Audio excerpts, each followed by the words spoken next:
Okay, this one is about a bit more detailed look at the Book of Daniel, which I think is one of the weak points in the whole religious story. And there's been some good research done that shows, I think, pretty clearly that the Book of Daniel is a false prophecy. So it's a situation where the author has written their book, and they've written the book after the events that had occurred. So it's a forgery, a prophecy. So rather than be a God's word or an angel talking to a human and giving them a prediction of future events, this is the hand of a human that's actually forging the prophetic event. And the really interesting thing about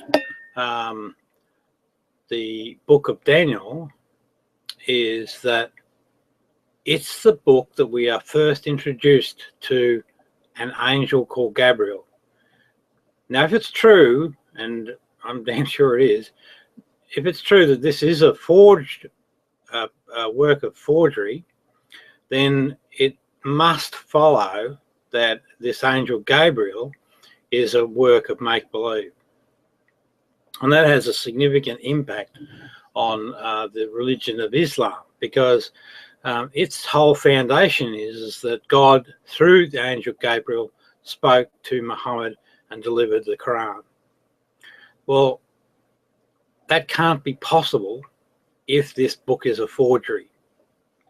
So what I'm going to do now is just play, so you'll just get an audio feed from a course run by Yale University. So the religious folk can't use the typical excuse of Wikipedia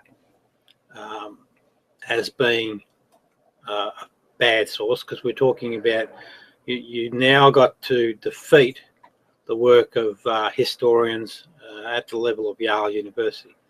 So let's listen. What we're going to be listening to is we'll be listening to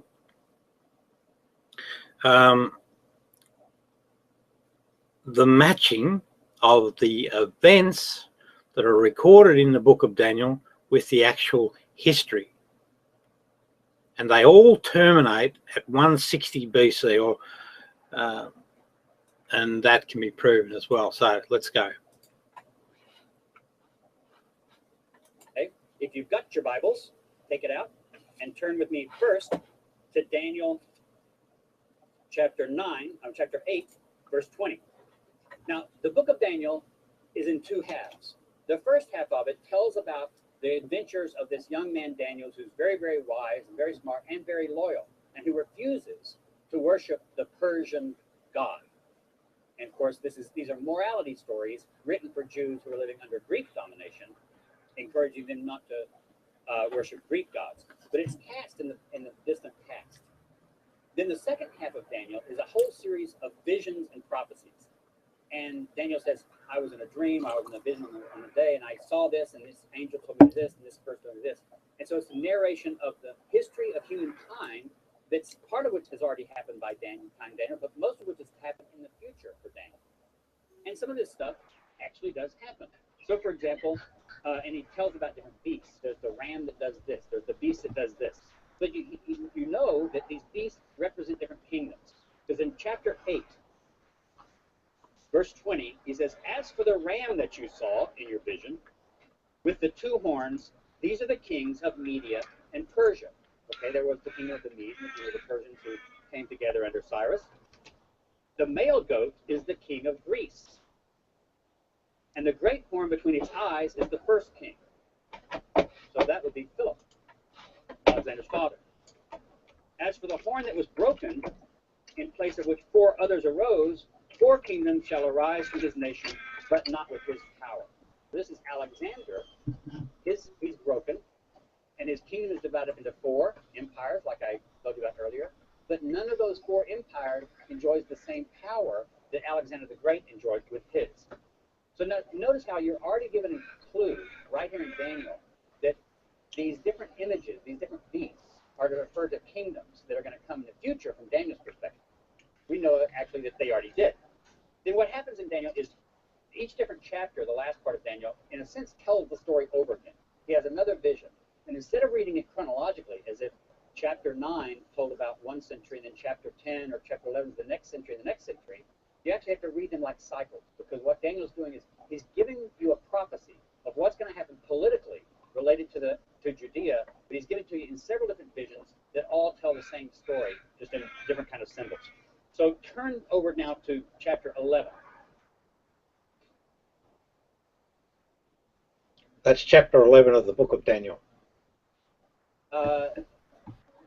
Here again, it's sort of like the fourth, chapter 11, verse 2. The fourth shall be far richer than all of them. When he has become strong through his riches, he shall stir up all against the kingdom of Greece. So this is actually talking about the Persian ruler who will attack Greece. Then a warrior king shall arise, who shall rule with great dominion. That's Alexander. While still rising in power, Alexander, remember, was still young and increasing his power when he died. His kingdom shall be broken and divided to the four winds of heaven, but not to his posterity. Alexander had a child. The child died. Alexander's kingdom did not go to any of his own offspring. It went to these other four generals. Then notice in verse 5, then the king of the south shall grow strong. And the next verse, the daughter of the king of the south shall come to the king of the north to ratify the agreement. Okay, what's the king of the south? Who's the king of the south? Ptolemy. Some Ptolemy. One of the Ptolemies. So whenever you see king of the south in Daniel, it's always referring to the Ptolemaic dynasty, one of the Ptolemies. Who's the king of the north? Seleucus or Antiochus. So whenever you see the king of the north, it refers to one of the Seleucids. So over and over again in Daniel, you're going to get the king of the north, the king of the south, the king of the north. And notice how it says, the daughter of the king of the south shall come to the king of the north to ratify the agreement. And if you have a study Bible and you look at your footnotes, it'll actually give you the names of these different people that historians can identify. So like, oh, this may be Berenice because we know that she was a daughter of Antiochus and Seleucus. She was married to one of these Ptolemies. If you follow in your study Bible, and it has to be a good critical study Bible. I mean, if you, by real scholars, if you use, these Bibles that take all this as prophecy that relates to the Soviet Union or to Russia, they might tell you things like, well, the king of the north here refers to, the head of the Politburo or something like this.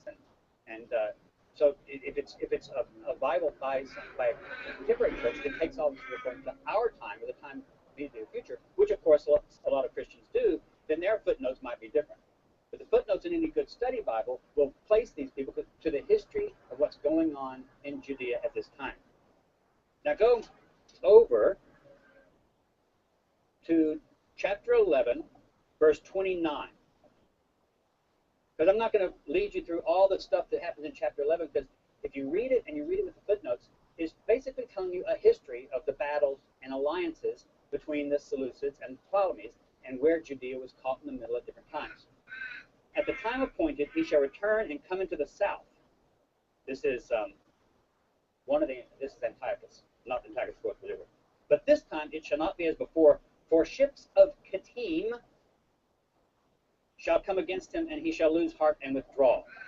Who are the Kittim? Romans, exactly. The Kittim is a term that's used in Hebrew in a lot of different ancient Jewish texts, and sometimes it seems to refer to the Greeks. And here it clearly refers to the Romans, because the Romans come and they force the king of the north back. Notice what it says. Forces sent by him, he shall turn back and pay heed to those who forsake the holy covenant. Antiochus IV will pay attention to the Jews who've forsaken the Torah. Forces sent by him shall occupy and profane the temple and the fortress. They shall abolish the regular burnt offering and set up the abomination that makes desolate. Or in some modern English translations, like the abomination of desolation. That term will be used also in the New Testament in several places. He shall seduce with intrigue those who violate the covenant, that is, the bad Jews who violated the Torah. It will be in cahoots with Antiochus. But the people who are loyal to their God shall stand firm and take action. The wise among the people shall give understanding to many, and for some days, however, they shall fall by sword and flame and suffer captivity and plunder. Who are the wise? The author of the book. Remember, he spent the whole first part of the book setting up Daniel as a wise man. So this author writing in the name of Daniel, a wise man, identifies other wise Jews of his own day. And he says they're going to oppose Antiochus IV, and some of them will die because of it. When they fall victim, they shall receive a little help, and many shall join them insincerely. Some scholars believe that this little help may be this author's reference to Judas Maccabeus. And maybe he knows that there is an armed resistance, and it's a little bit of help. But he doesn't believe himself that the answer to Antiochus IV is going to be an armed revolt. He believes that it's not going to ultimately succeed. Why? Because God's going to be the one who will intervene, not Judas Maccabeus. The king shall act as he pleases. He shall exalt himself, consider himself greater than any god. Remember, Antiochus Epiphanes, God manifest, and shall speak horrendous things against the God of gods. He shall prosper until the period of wrath is completed, for what is determined shall be done. He shall pay no respect to the gods of his ancestors, or to the one beloved by women. He shall pay no respect to any other god. He shall consider himself greater than all, blah, blah, blah, blah, blah. So it's all about setting himself up. Now look, he shall come into the beautiful land, obviously we're talking about Judea, and tens of thousands shall fall victim, but Edom and Moab and the main part of the Ammonites shall escape from his power. He shall stretch forth his hand against the countries, and the land of Egypt shall not escape. In other words, Antiochus IV this time is actually going to capture Egypt, he's predicting. He shall become ruler of the treasures of gold and silver, and all the riches of Egypt, and the Libyans and the Ethiopians shall follow in his train. Not only will he overrun Egypt, he's going to go west of Egypt and take Libya, and south of Egypt and take Ethiopia. But reports from the east and the north shall alarm him, and he shall go out with great fury to bring ruin and complete. Right. I'm not sure that he's actually right. And that's a Yale professor or a doctor. And there is a part, if you go and read up on Antiochus IV,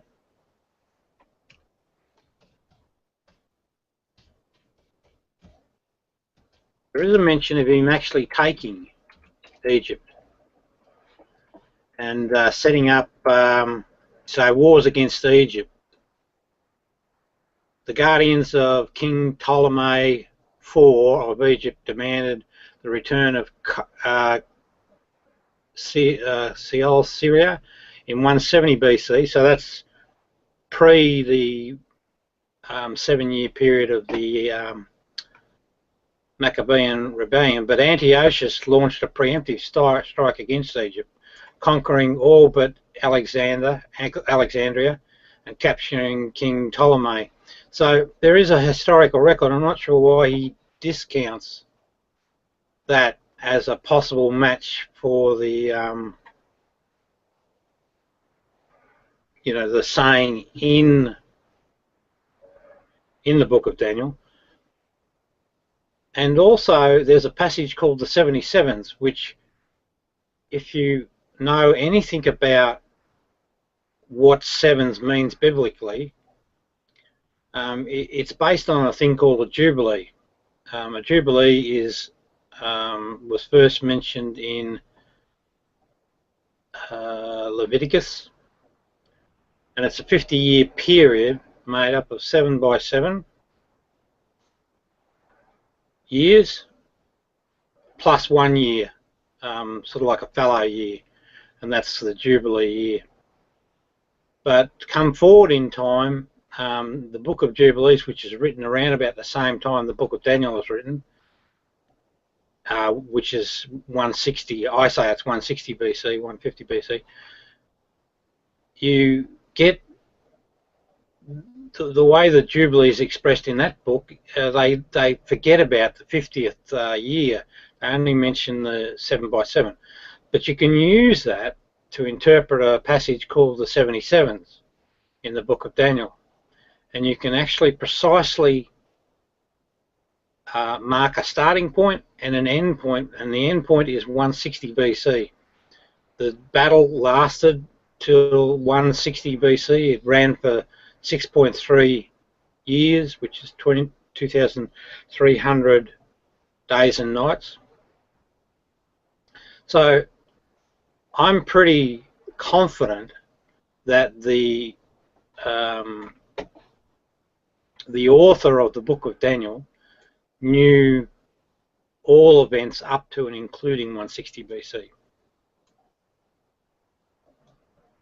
And because the Jubilees is used using the 49-year calendar, I'm pretty confident that that's evidence that says it was written in 160 BC. Now, Yale University will give you a date of 164 BC. Either way, it's not really that important.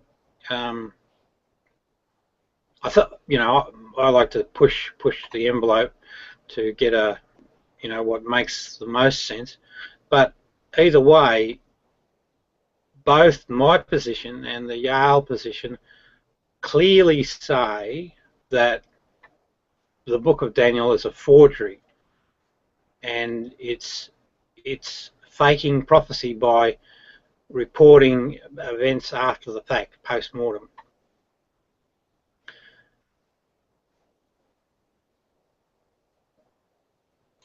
And I think it's one of our strongest cases, strongest positions against religions,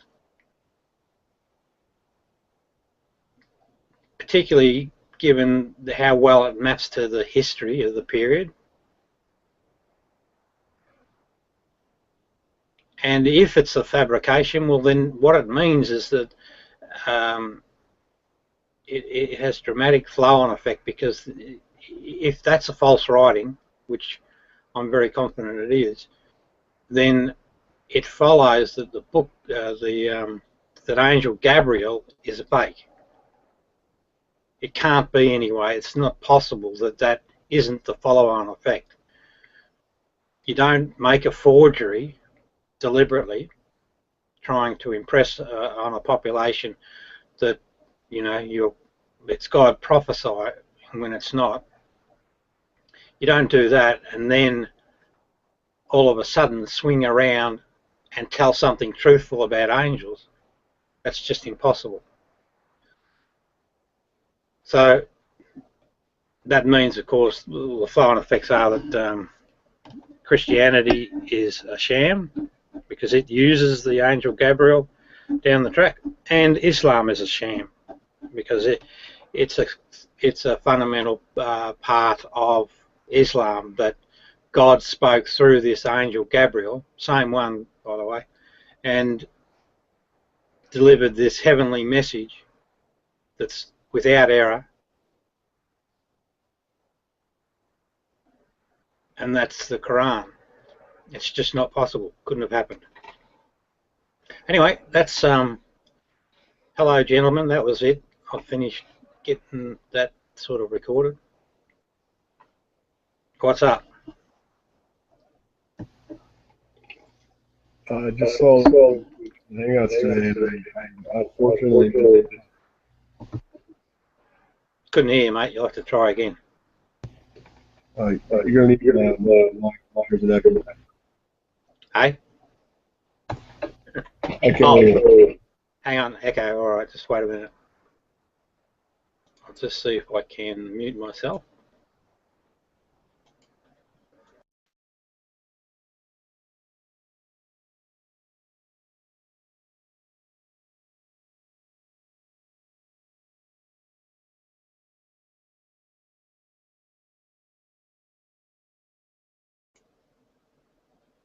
Hey, I just muted myself. Okay, it's gone now. I said I missed out on 2 of your Hangouts earlier, and that's why I popped in.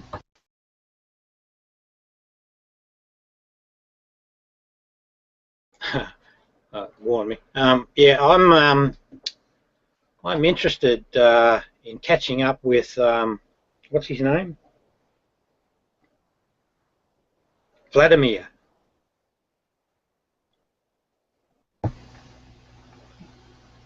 Oh, do you want to talk to Vladimir or something?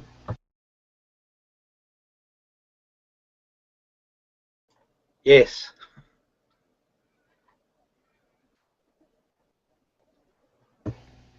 Yeah, let me see if I can find his Google Plus account and try to send him a message on that. Looks like I'm gonna have to do search on Google Plus.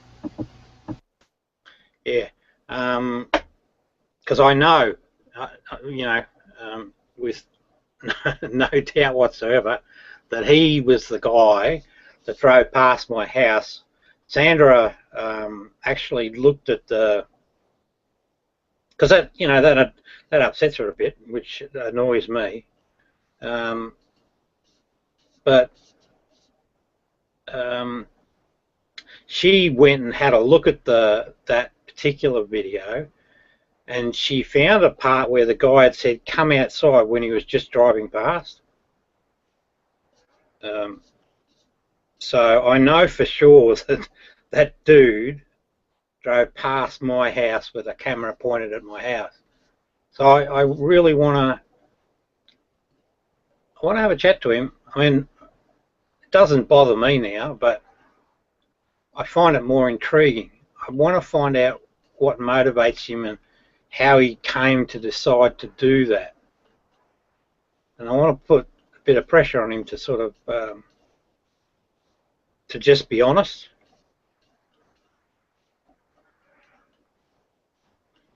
Because, see, it's all part of this whole caper, this bursting of belief bubbles. It means that he's doing that for entertainment, I guess. Well, that's my guess at the moment, but I won't know until he tells me. But I'm just curious about that mindset. I know it's the selfish mindset, because there's lies and ego and all of that involved.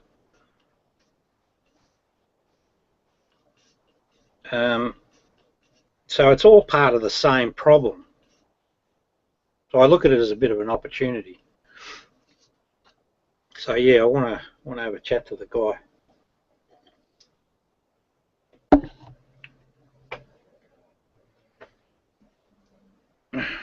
What else is happening?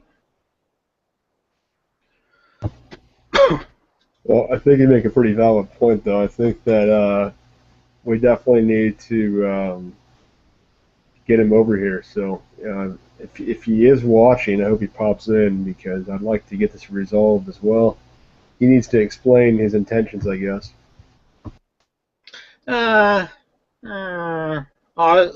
My guess is, all right, that they're just simplistic, like it's entertainment, like trolling. What Sty used to do. But I'm interested to get the guy over the bullshit stuff, the trying to hide the story, get past that and just talk to the guy about what motivates him to do it, why he does it. I've got some ideas on what I think it is. And I want to see if there's a way to convince him not to do it, because here's the facts, right? The facts of the matter, and I know this to be sure, it's not a good thing in life to live a lie, even if you think it's just a joke, because once you embed that lie or once you enact that lie, right, once it becomes a real thing, you're stuck with it. You just are. It's the way life works. Your brain doesn't ever get rid of it, particularly if you're getting your kicks out of hurting someone else. And it leaves you with one more item to deal with before you can sort of mature into a proper human being. I know for 110% that's the way that shit works. So yeah, probably in a sense I'm trying to save the guy some heartache, because he looks like a young bloke. I listened to one of his little spiels. He seems like a bit of a righteous young fella, but he wasn't on song. It was very emotional, his little rant that he did. So I'd be encouraging to not give up his principles or his debates, but do some bloody homework and do some research and get better informed. Things like that. From what I know, from what I've heard him talk about himself before, I don't know if it's true, but he claims that he's Lebanese. So I don't know what factor that plays into his religion or what beliefs he may or may not have. Well, it's dangerous because the Lebanese dudes they're liable to kill you. They're potentially a crazy lot, or some of them, not all Lebanese, of course. But I called him a Muslim, but I was trying to wind him up. But I knew the accent. The accent did sound familiar, so Lebanon makes sense. Yeah, I think from what he said, that I've heard him talk to other people as a bystander, kind of like Scaff is right now, and he had mentioned that he lived in Lebanon up until he was 6 or 7 or something. So, are they very common in Australia, Rob? Like, are they a big demographic there, or what's going on down there with that? Not so sure. I'm not so sure how big they are in Melbourne. I think they're big in Sydney, certainly. And you quite often hear of troubles within that community. I'll probably I'll probably have more come around and beat me up. But again, well, that makes it more interesting. I would have thought Lebanese people would have had a strong religious aspect to their culture, so that makes it more interesting to me to see how he sits there. But I mean, I'm sure that, because I haven't been on the internet for quite a while, I'm sure that I'm probably not the only one, but so he must be doing it to other people. And I saw Bulldog, John May, made some very bad comments about some woman that he must have been having a bit of an argument with, which I didn't like at all. What did he say? So I don't know whether there seems to be a bit of an argument going on between Trollolin and Bulldog. Now, Bulldog said, "Where is that F word, skank?" Now, I know what that behaviour is. What he's trying to do is he's trying to get a rise, or he's trying to say something that gets a reaction. That's very bad behaviour. So if this guy is doing the same, well, yeah, I take a bit of issue with that. But I don't want to sort of,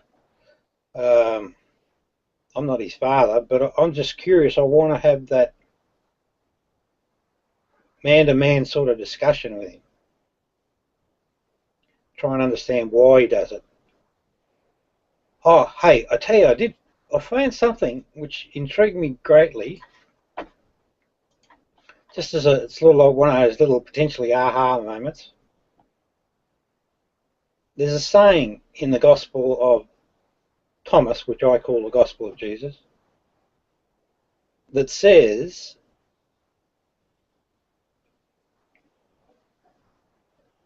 the kingdom of the Father isn't in the sky. So if your leaders say that to you, they're pulling your leg. It's not in the sea. But it says, when you know yourself. And I thought, that's key. That's got to be key to this problem.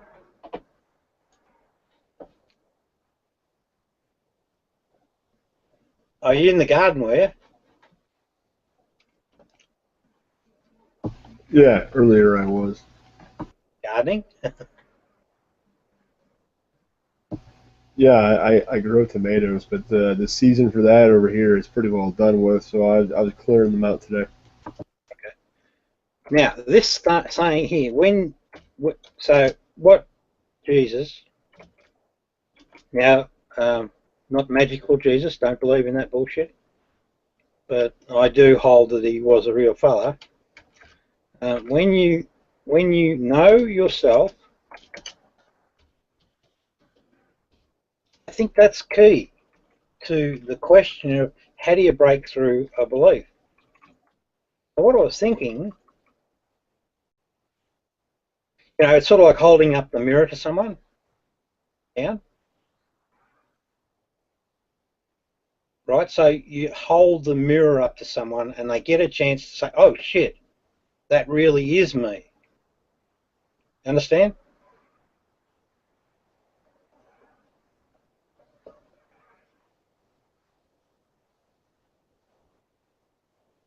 No, not talking, gone somewhere. But I think that's the key to bursting the belief bubble.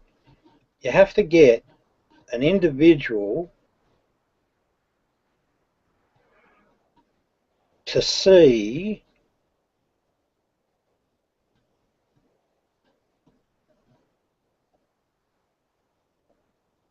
so this comes back to the two wolves story, which I find to be very, very accurate about humans.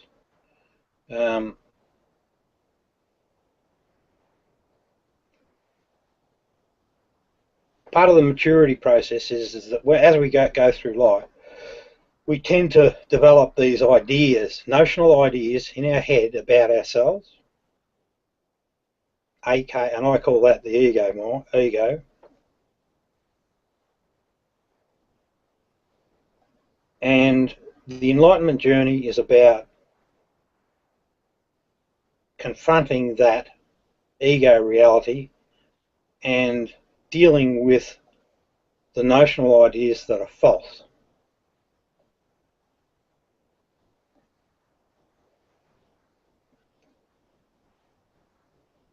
And one of the techniques that people use when they're trying to educate someone that's immature is they do role reversal. Or, so they give the person to sort of, it's like stepping outside of themselves and seeing the actual behaviours or looking at them in a different way.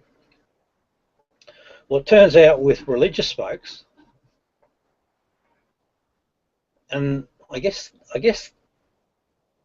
Dan, I want to try this, so we need a religious person. Are you there?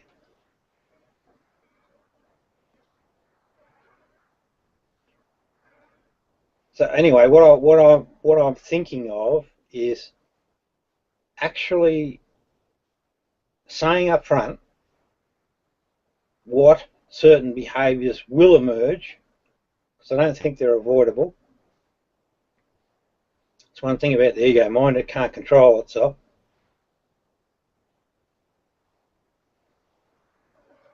And then getting that person at the point that they actually...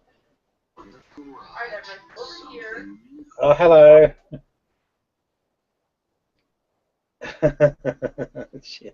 Anyway, so it's saying up front that you will lose your cool, because I think that can be manufactured with a believing mind. And who it is? Kizumi.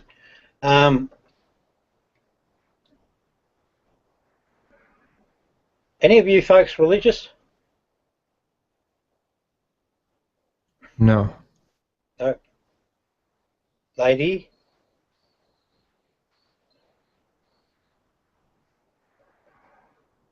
No, okay. Well, if you know some religious folks, I've got a little exercise I'd like to run by them. And the theory goes like this. I hold the view that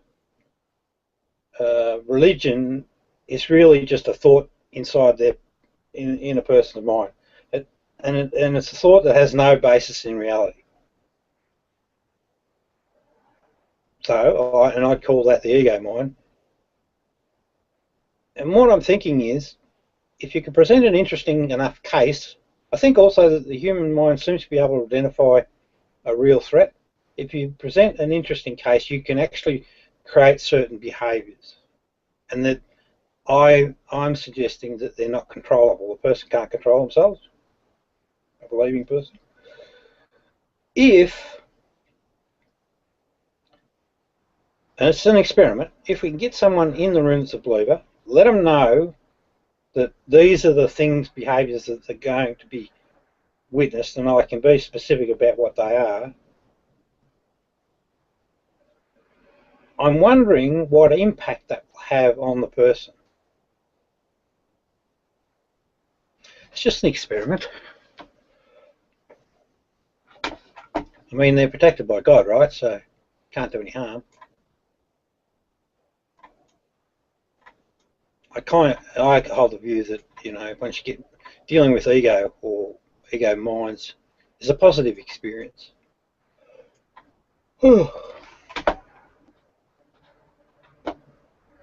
Someone else talk.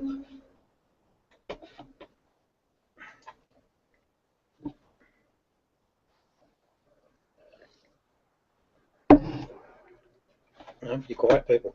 Kazumi, what brings you here? Down said that you were back and wanted to talk with me. Oh, okay. So I was after a guy called Vladimir. Is that you? No, I'm not Vladimir. Okay. What's your backstory? Oh, sorry. Do you do hangouts often? I used to do them a lot more often, but I haven't done them as much anymore. But What's your interest with this hangout sphere? just general chit chat. I mean, I used to do the great debate, which there's nothing really that great about. But I I usually just enjoy the ones where people are just shooting the shit, you know. Yeah. Okay. Cool. What was the great debate about? Well, I mean, it's you know, the whole atheism versus theism. Oh, and it's just like it just usually devolves into the same shit over and over again, you know. Yes, I do. I agree 100%. I kind see the way I look at it. To me, religion is a major problem across our world. Has been and is getting worse. It annoys me to sit in on a discussion where there's no target or you're not going to achieve anything. You're just banging heads, and I see that so often. Intellectual people, yeah, fine, all got good arguments, all great, but nothing happens. There's no change. And I mean, I've done a fair bit of research, and I'm 100% sure that religions are what I'd call cults of personality. They exist for a very specific reason. And I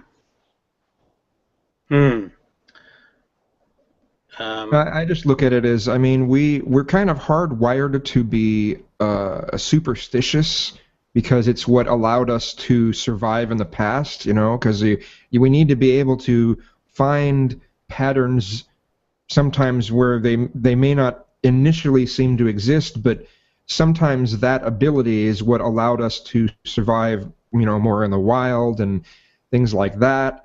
And so, you know, we have this desire to connect with something that's of a superstitious nature. yeah, I'd put it this way. I'd just say that we're scared of dying, and we just need a story to help us deal with that thought. Yeah, there's that. There's definitely that. Hey, Vlad. Yo. Hey, Vlad, I hear you're a Lebanese man. Who? You're a Lebanese guy. No. Well, that's what I was told. Do I sound like I'm Lebanese or Australian? Lebanese. I sound like I'm Lebanese. Yeah. The hell? What does a Lebanese sound? Hey. What does a Lebanese sound like? Well, you just listen to yourself. No, that's the first time I heard of that. Actually, Dan told me that you were Lebanese. Oh, did he? Oh. Now, I've got a question for you. Rightio. Shoot! Yeah. Now, will you promise not to lie? Why? Well, now I know you're guilty, but I knew already, right?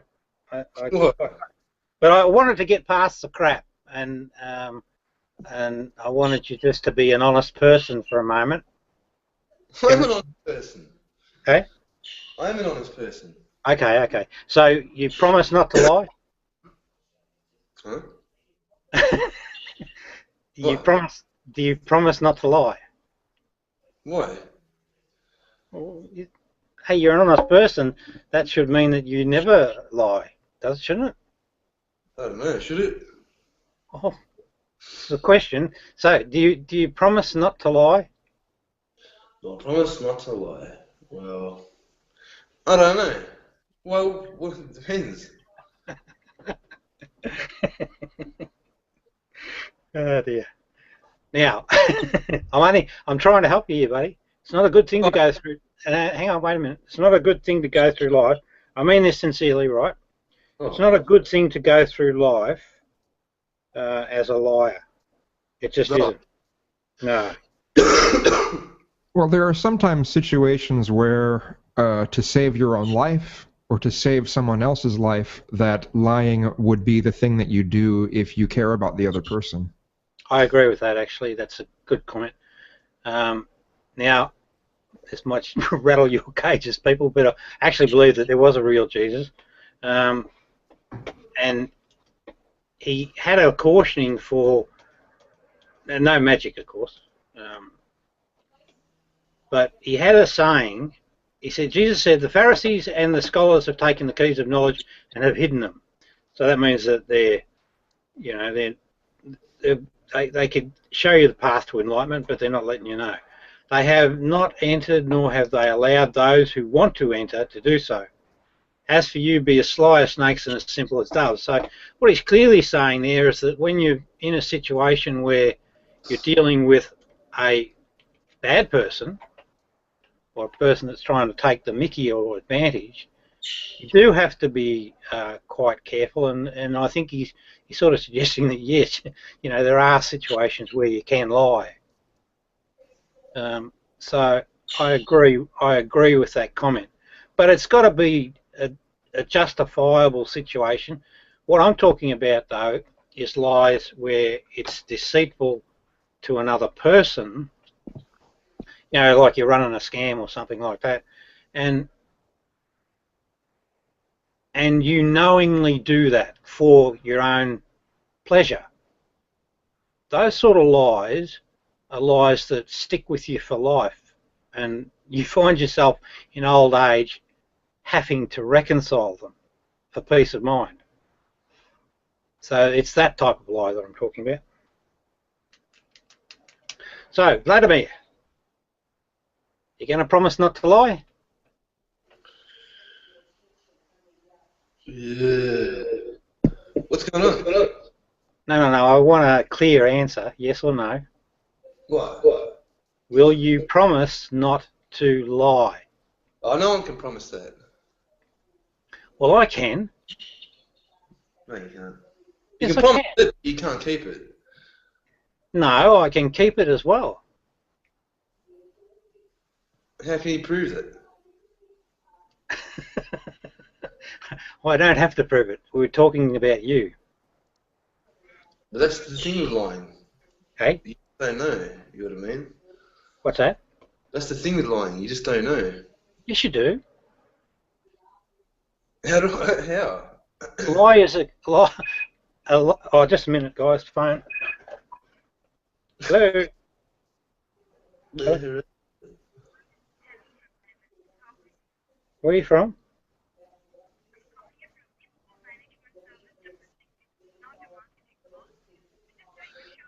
I'd like to show you the electricity under 70% No, that was just one of those nuisance calls. Sorry, what was that?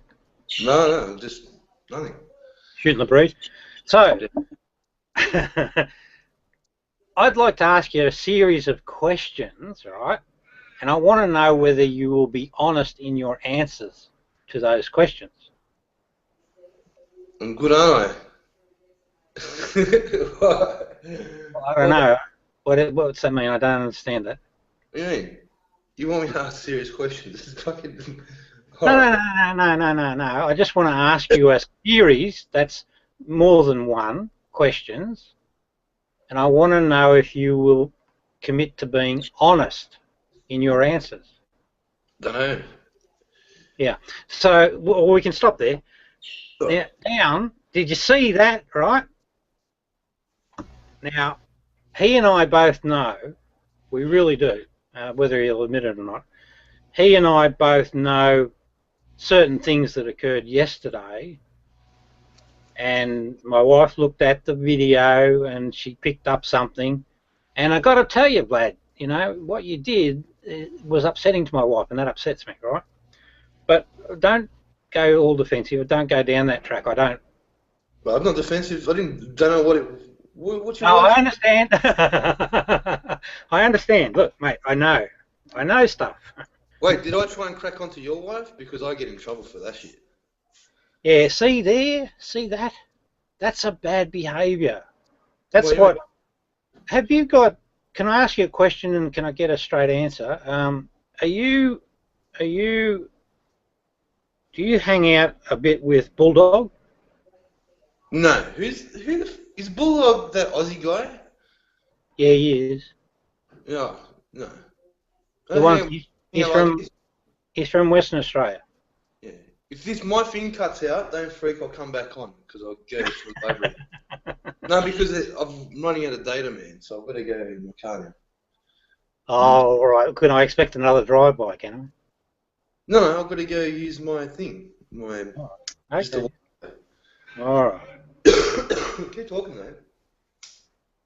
I've lost my train of thought. What? Says your wife was upset. I'm like, I don't remember cracking onto your missus. No, not for anything like that, and you certainly didn't. But all right, good. That comment coming from you tells me a lot about you as a person. Oh, okay, cool. Well, it does. I'm being honest. See, I'm not lying here. I'm just being straight. You have very low respect for. You're a selfish person because you're interested in your own entertainment and you don't really think about other people when you make comments. Yeah. Like what comments? Oh no, I'm smart enough to know not to engage you on the topic, unless you're prepared to commit to being 100% honest. I'm not going to pursue it with you. About what? 100% about what? But here's down. This is the point I wanted to make to you before I got sidetracked. Notice how immediate his response was regarding not being, regarding being honest.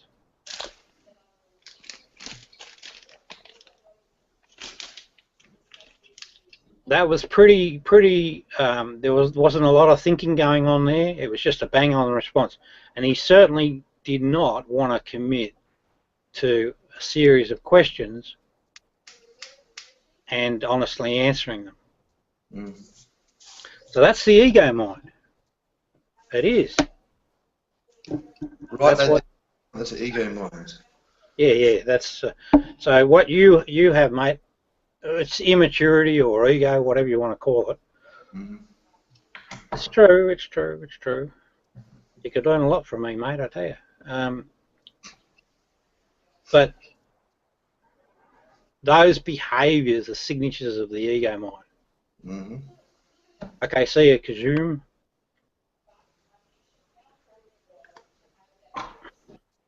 What? What? Say again? You cut out. No, I didn't say anything. Oh. All right. Oh, sorry, I did. What I said is I said to Kazum Fowler, he said he had to go, and I said, see ya. Oh. All right, cool.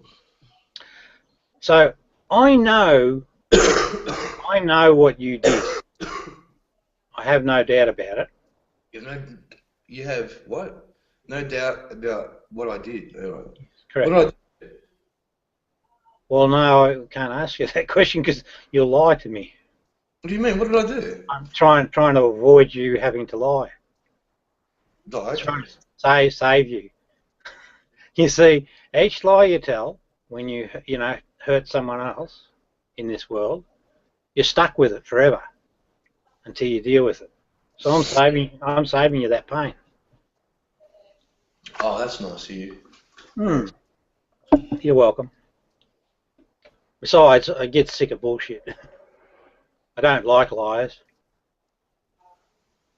I should qualify that. I don't like the behaviour of lying. Yep. Yeah.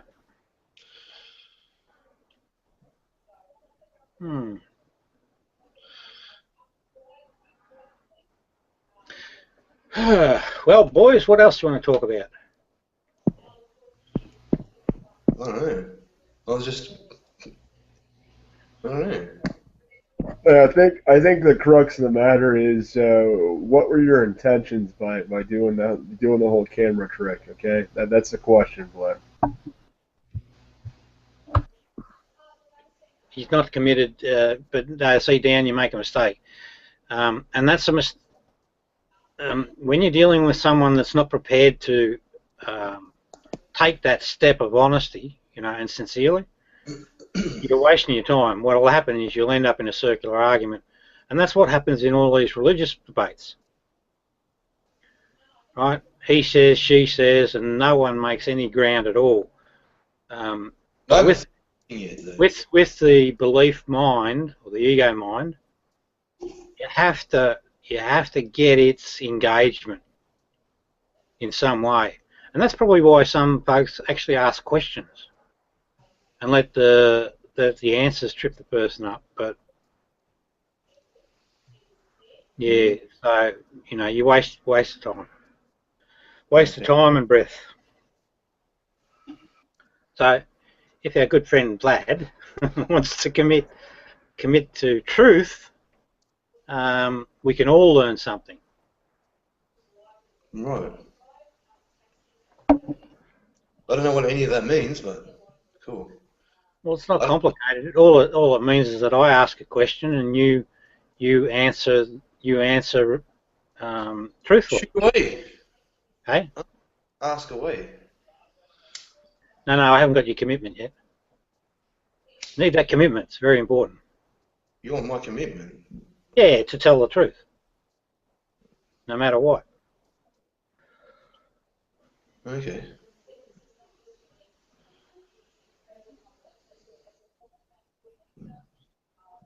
Cool.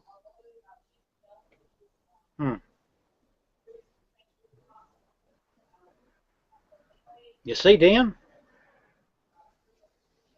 when I looked at it, I was a bit miffed last night, but it's an opportunity to explore a little bit more.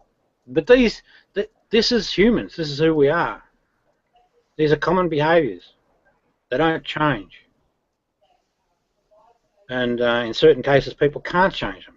And they can't control themselves if you get them into a certain predicament. And this is what Jesus was talking about this disturbance thing, The disturbance occurs because truth meets fictional thinking. And that's why on the path to enlightenment, there's a period where you have to go through a disturbance because you have to face reality, face the truth, and then live according to that truth. That's a big commitment. All right. What's your address, Rob? Why? Because I want to see if you're telling me the truth. I don't know. What? I just want to see what you say. But I don't have to give you that, and I don't have to broadcast that. Ah. Wait a minute. Hey, well, see, this is down. Pay attention here as well. This is a common behaviour of the ego mind. It wants to switch the discussion away from itself. It doesn't want the attention. Now, Vlad, you'll come up with all sorts of creative reasons why what I said is not a reasonable thing, but I asked the question first. So until we've addressed my question, you don't get a question. The only way we can address my questions is by you giving a commitment to be 100% honest. So basically, it's only you want others to be honest to you, but you don't want to be to them. All right. Now, see that? You turn the tables. Now, my honesty hasn't been put in question. We can do that. It just was. But no. But we can't skip over. We can't skip over. We have to deal with yours first. No, we don't. Why not? I asked first. So? Just because you asked for it doesn't mean it's what it is. Well, it's reasonable, I think, isn't it? Maybe to you, but not to me. Well, I understand that, but that's your ego mind trying to divert away. Yeah, well, no, because notice how many times I asked you about will you be honest, and you couldn't answer that question. It was almost like it was impossible. Or you couldn't make that commitment. So that's and what's happening there is you and I both know the truth. What do you mean? 100%. No, I know you'll deflect, but you and I both know the truth of the story. And because you know I know, you don't want to, you don't, your ego mind does not want to be exposed, and it doesn't want to be seen in a bad light, so it therefore will not make a commitment to be honest. Mm-hmm. And you know, the evidence to date is that's true. You continually avoided that question of committing to answer honestly and truthfully. I gave you my answer. It depends on what it is, what you're asking. No, just say yes. What's so hard about it? Don't you like the truth? What? Just say yes. All right. Yeah, yes. That's right. Just make a commitment to answer the question, a series of questions, truthfully. For what? What? Why? Are you afraid of the truth? No, I just want to know why. Why would you need to ask me a series of questions? No, it's not so much that. I want your commitment on truth, on honesty. I'm just asking you why you want it. It's a test of your integrity. But why do you want it, though? Because it's important. Why is it important? Well, I need to hear from you that you're prepared to commit to telling the truth. Why? It's really easy. Why? Because it's important to tell the truth. Why ask questions if you're not going to expect a truthful answer? Why are you asking me questions for, though? Well, that'll become clear when we get the commitment. But why? Give the commitment and you'll find out. No, why? That's not being truthful. I beg your pardon? That's not being truthful. If you know why, you should be able to say it. If I was going to say to you, I'm going to ask you a bunch of questions, and you go, why? You should be able to give you an answer. It's dependent on your commitment to the truth. No, whatever, man. Fun? Then don't ask me questions. I don't know. You said you want to ask me questions. I mean, that's all. Yeah, I do. Why? You won't tell me why. Yeah, all right. What can I tell you?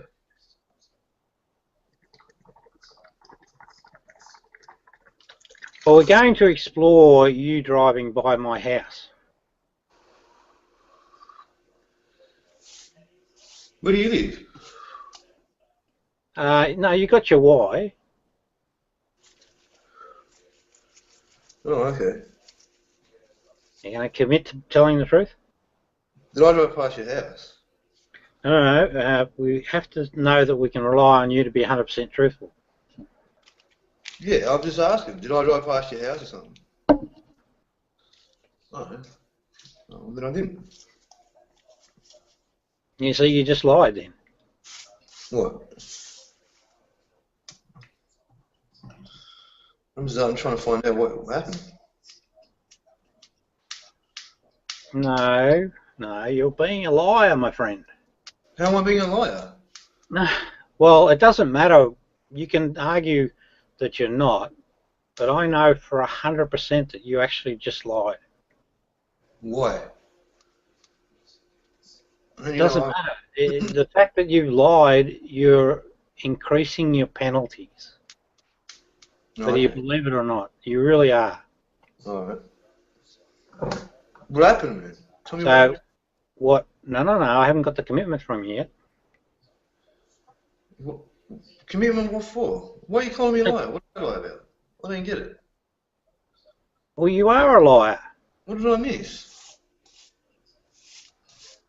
Now, are you going to commit to telling the truth? Yeah, I always fucking... I'm good, man. What do you want to know? Right, so I take that you just said to me that you're going to answer the questions truthfully. Is that correct? Yep, go for it. Righto. Quick. Now, I've got a video, right, which shows your camera yesterday driving past my house. Right? And you were online at that time and you were driving that car. And what you said, because this was said on the video as well, you said, come outside now. I said come outside now? Yes, you did. I don't know whether it was now, but it's come outside is what you said. It's actually on the video. Can you play that? I'll see if I can dig it up. Yeah, play it. No, but the first question, while I get it, so I'm saying to you, I'm 100% sure that was you driving past my house. 100%. Yeah, 100%. Are you saying that you did not? No, I don't know if I drove past your house. Did I drive past your house though? Well, you flicked the video onto my house. Yeah. Did I? So you clearly knew. And here's the other thing too, right? I don't know where you sleep at night, man. What am I got like? Hey, access camera over your shoulder or something? On my little review of, hang on a minute. See, what's happening now, I tried to give you a chance to get out of it, but what's happening now is you're just sort of digging this deeper hole for yourself. How on earth am I ever going to know where you live? How is that even possible, man? I'll tell you why I know for sure. Okay, so, shit, hang on. Just continue. Oh, that's what that is.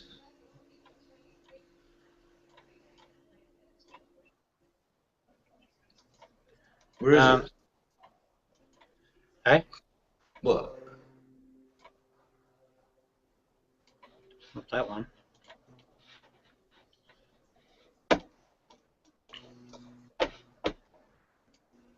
Yeah, anyway,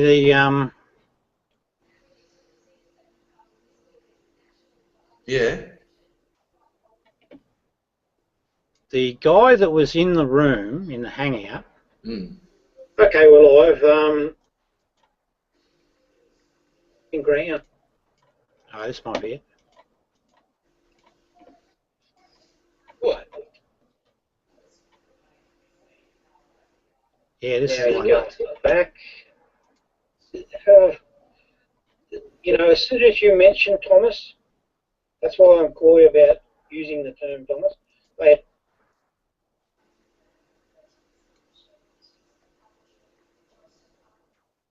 I should have got this ready.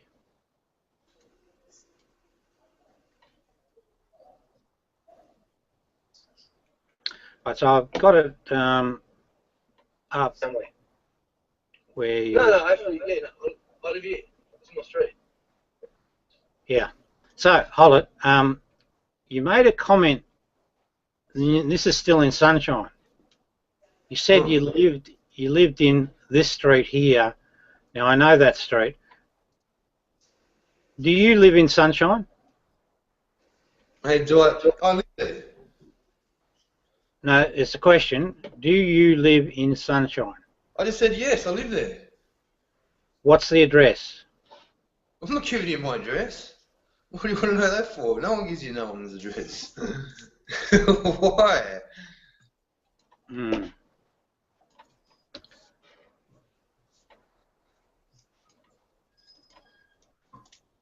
You can't ask that.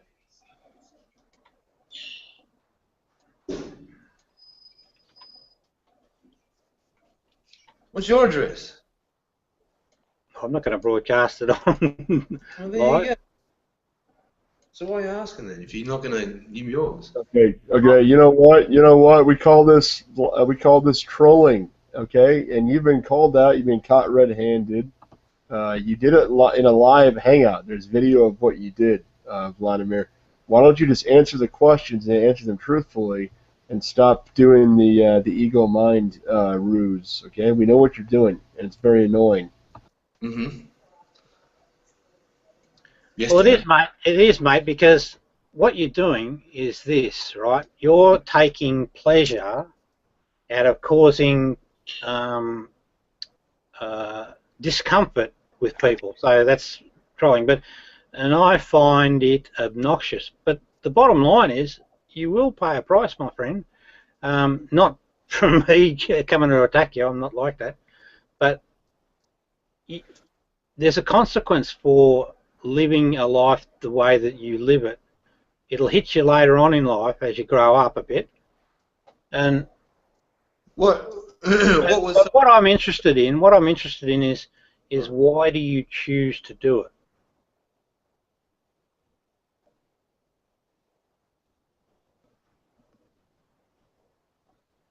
Is life that miserable that this is the only way you can get kicks, or what? See, I saw a bulldog, and that comment, what did he say about that lady? That's fucking appalling, mate. Absolutely appalling bully boy tactics. And he probably sits there, who knows, jerking off or whatever, or having drinks and that. But I find this trolling behaviour to be obnoxious, because what it does, we spend a lot of time, it's like arguing with a Christian, right? You spend a lot of bloody time trying to get around the veneer and all the bullshit. You know it's bullshit. The person themselves knows it's bullshit, but you can't seem to control yourself, I guess, and you can't get past that, and you can't be a decent human being. And it wastes a lot of time. Oh.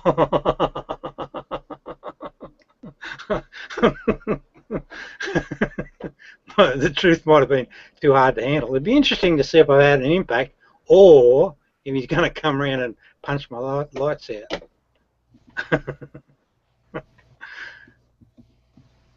Yeah, I wouldn't worry about it. I think you've resolved it right now. I think it's been totally resolved. I think he's learned it. I hope he's learned a lesson.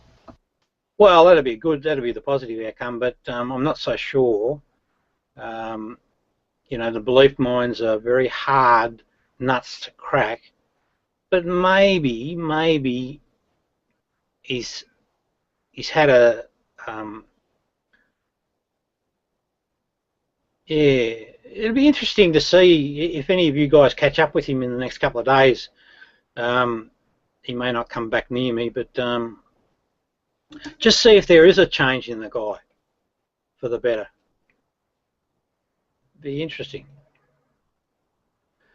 Because as you well know, Down, that's the name of the game. It's about bringing about a positive change by destroying beliefs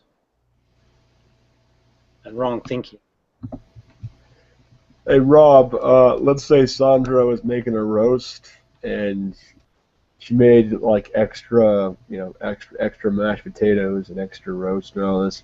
And let's say that I happen to be close by on business. Would you ever invite me over for dinner?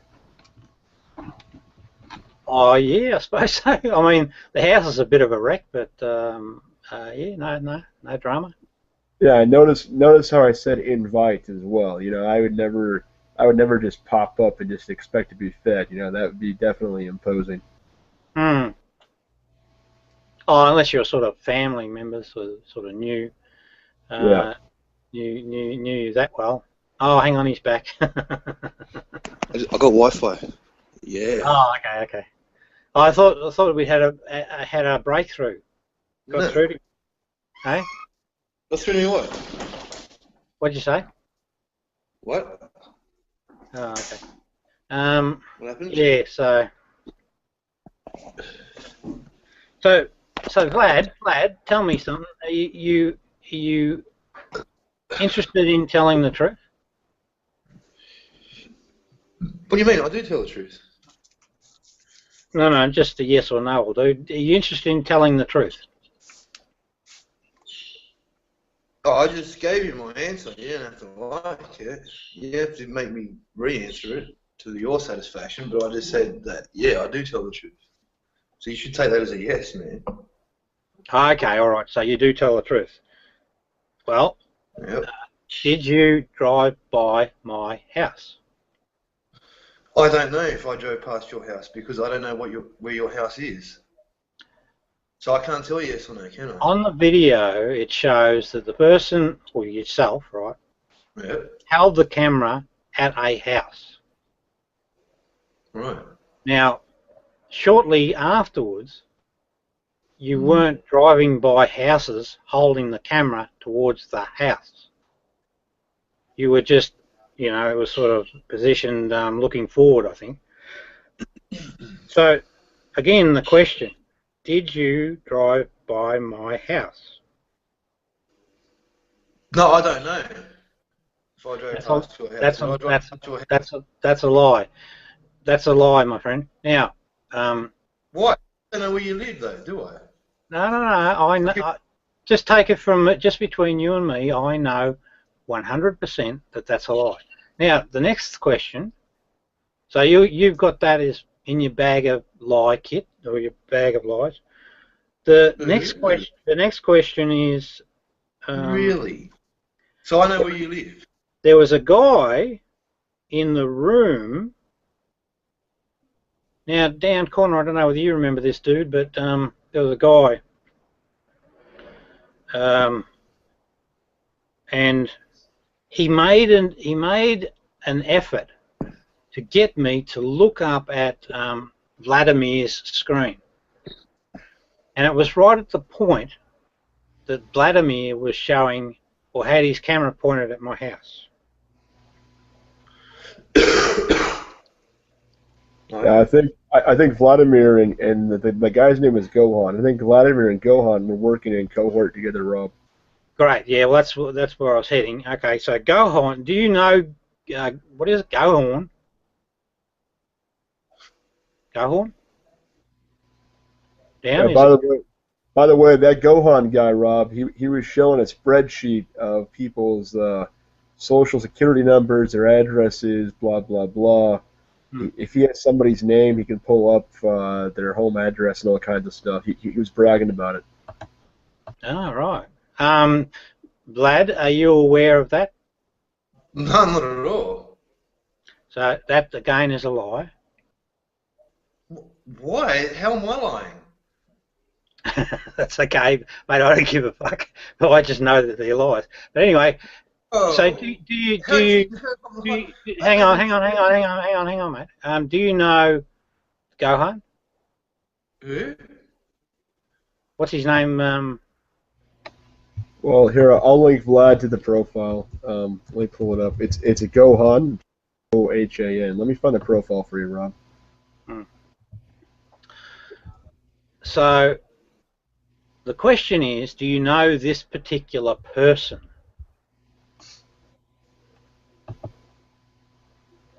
Hey, Rob, I was wrong on the name. When I put it into the Google Plus search, it came up as Gohan CC. Oh, Gohan. I don't know. I don't know this particular person though. Okay, that's a lie. Okay. So what I'm going to do now, mate, is I'm satisfied.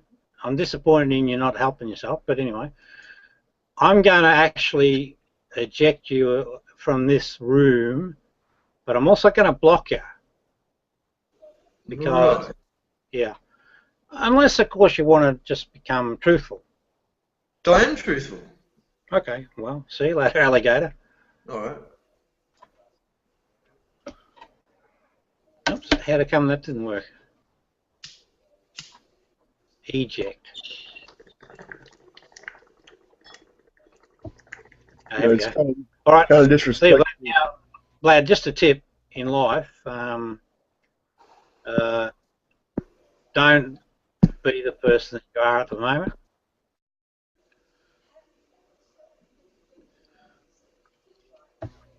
You know, in somebody else's hangout, you should really respect them as well. I mean, that should be a lesson too, Rob.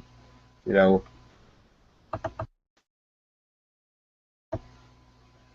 You made the hangout, and he had very little respect, and he was not very conscientious.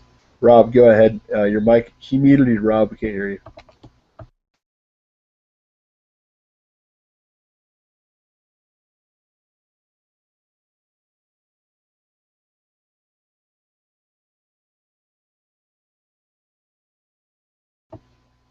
Hey, Rob, we can't hear you, Rob. Your mic is muted. You have to unmute.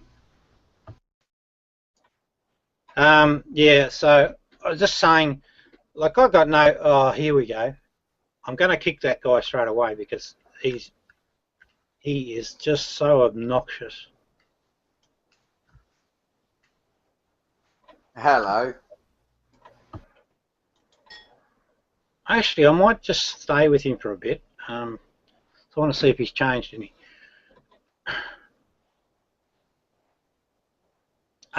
Bennett Berry. Interesting. Down, the company you keep. Anyway, what I was saying is, like, I give the guy a chance, and it helps clear the air, but it relies on integrity and honesty, and he just wasn't prepared to go there. But that's understandable.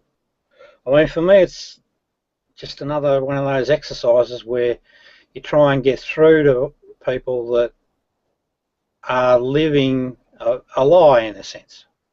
Chaz is a good one. I'd love to hear this. You may not be here for long, Chaz. I just wondered if you changed your ways, or are you still a bit of an believer in yourself.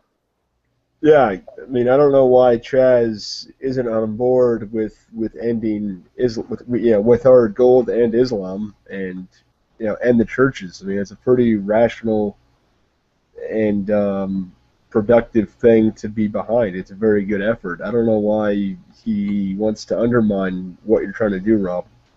Oh, he can't. I can piss him off straight away, but I'm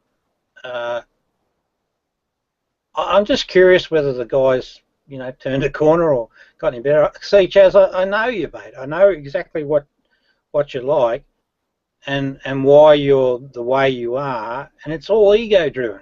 So just like the religion, Wow. the religious You've problem. not stopped projecting, have you? And what's this nonsense about? What am I trying to block? Look, I'm no fan of Islam or churches or anything like that. I think religion is a pointless idea, and I speak out against it. I'm not some sort of fucking Hitler that's going to go burning churches and rounding up everybody who's fucking religious. Like, that's just a bit insane. I'm not going to force my beliefs, my way onto other people, but I am going to, you know, call people out on their bullshit behaviour. The free exchange of ideas is what changes the world, not one person trying to throw their fucking weight around. Hang on a minute, that's you.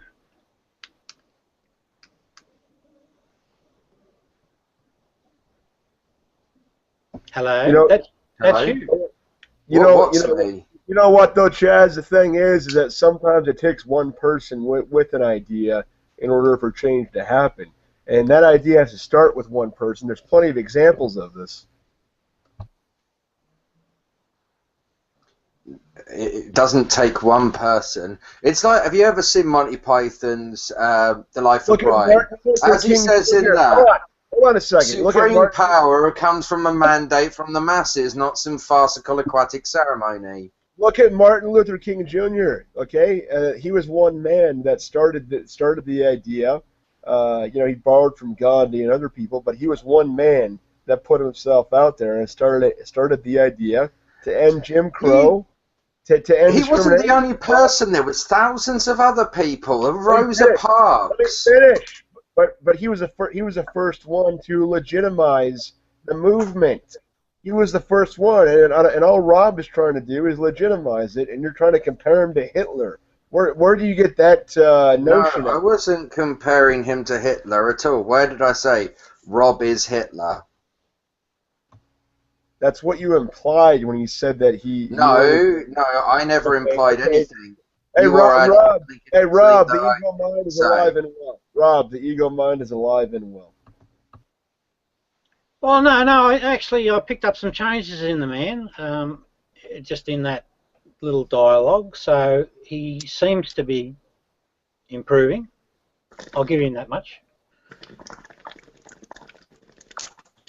But here's the thing with religion, right? It's like we've had the rounds of bloody dialogues and debates, and it hasn't achieved anything. Not anything. If anything, things are perhaps worse. These religions are still growing, and they are a real problem. And I'll tell you exactly why I think they're a problem. Is because they're run by empires. They don't exist for gods at all. Now that probably gets you labelled as a conspiracy theorist. Well, it's pretty hard to exist for God. Well, that's right, because they don't exist, I understand, but and that's a true statement. They don't exist. But these are cults of personality. It's just like the North Korean situation. It's just the same with Cyrus the Great, the Roman Empire. I'm not sure who's behind Islam. I haven't done enough research to work out who sits behind it, but it'll be an empire of some sorts. It'll be either the Arabian Empire or the Persian Empire, one of those two. And they create these figures, give them a relationship with a god, and then they create a rule book, and bingo, you've got a religion. Well, yeah, like I said, it's just the same as one person electing themselves arbiter of everything, who then goes out and tells everybody to do things their way. Exactly. Now, sometimes, if you look at a lot of the Bible stuff, like some of the things in Leviticus, like don't eat pork, you can understand why the Jews and the Muslims, whose culture essentially stems out of the arid desert, might have problems with storing pork. And probably a lot of and shellfish. These things probably would have become quite foul, and if not cooked properly, quite poisonous to the public, who would have gotten all sorts of you know, bacteria and microbes and parasites from eating tainted food. And so they kind of like, in that way of seeing cause and effect, which human beings obviously can identify, science wouldn't exist if we can't, they were probably sort of like going, oh, we don't eat these things because they're cursed. And when people didn't eat these things, they saw that less illness came about. And, Yeah, you know, they attributed that to some magic because they didn't have any other explanation other than this previous explanation of its magic. but on that point alone, there's a bit of an issue, because if you go to the Islam documentation, the shellfish aren't really covered off, not to any degree, I don't think. So, you know, it falls down a little bit, that argument that it's sort of built on. Well, no, it doesn't. It doesn't require shellfish to be banned in Islam, because the point still stands with the pork. And I wasn't saying they both ban pork and shellfish, but that's where this all comes from. I mean, so there's this experiment, and I think the guy's name is Skinner that did it, where they fed pigeons at random intervals, and they noticed the pigeons started exhibiting certain behaviours in order to trigger the food, and because they started to, in much the same similar sort of mechanism as how Pavlov's dog works, they started associating the food as a reward to something that they were doing at the time. So they would then infer that by doing that thing, then the food comes. It's a post hoc ergo propter hoc logic. And, you know, so these birds started essentially doing like a rain dance to call upon the rains. And so you've got to understand that in basic human instinct is this kind of poor reasoning of correlation being causation. Okay, correlation being causation. Yeah, we see two things happening at the same time, and we think those things are attributed to one another. I mean, it'd be like sort of, you know, reading a horoscope and it's saying you're going to meet an attractive person, and then you meet an attractive person and thinking that it had something to do with that horoscope. Yeah. So I kind of got to the point where I look at things a little bit more simplistically. That is quite simplistically. Yeah. I know that's the that very simple foundational basis for human psyches. Yeah. If you look at a lot of the human brain has come later on in our development, but a lot of our instinctual drives are what drive that. Before we can learn from our surroundings, we've already got this biological predetermined setup, this kind of like factory default psyche, which understands that by crying it can get attention it needs to be suckled, to be cleaned. Right. It can then use this as a manipulator later on in life. Children will test the boundaries by throwing tantrums to try and sort of see what behavior they can get away with, and see if they can mitigate that behavior in any way with the tantrum. Because they're used to understanding the world as I get everything I want when I cry. Yeah, well, the saying that I like the best, and it makes the most sense to me. It's only a simple one, is that one about the two wolves, and you've heard that all before, I take it. Yeah, and I've pointed out to you, Rob, there are some serious holes in that analogy. Number one, if the altruistic wolf, was altruistic, then it would feed the selfish wolf. I don't understand. Right, there are two wolves inside everybody, yeah? As you say. One is the good wolf, who is altruistic, and one is the bad wolf, who is selfish, yeah? Mm-hmm. And if the altruistic wolf is the one that you're feeding, by the true nature of altruism, it would have to share its food with the selfish one. Otherwise, it would be being selfish. Everything we do, including altruistic behavior, is based on selfishness. The only reason why we commit to altruistic acts as a species is because we benefit as a product of the group benefiting. Yes. People don't like doing things where they don't benefit, but the rest of the group does. We've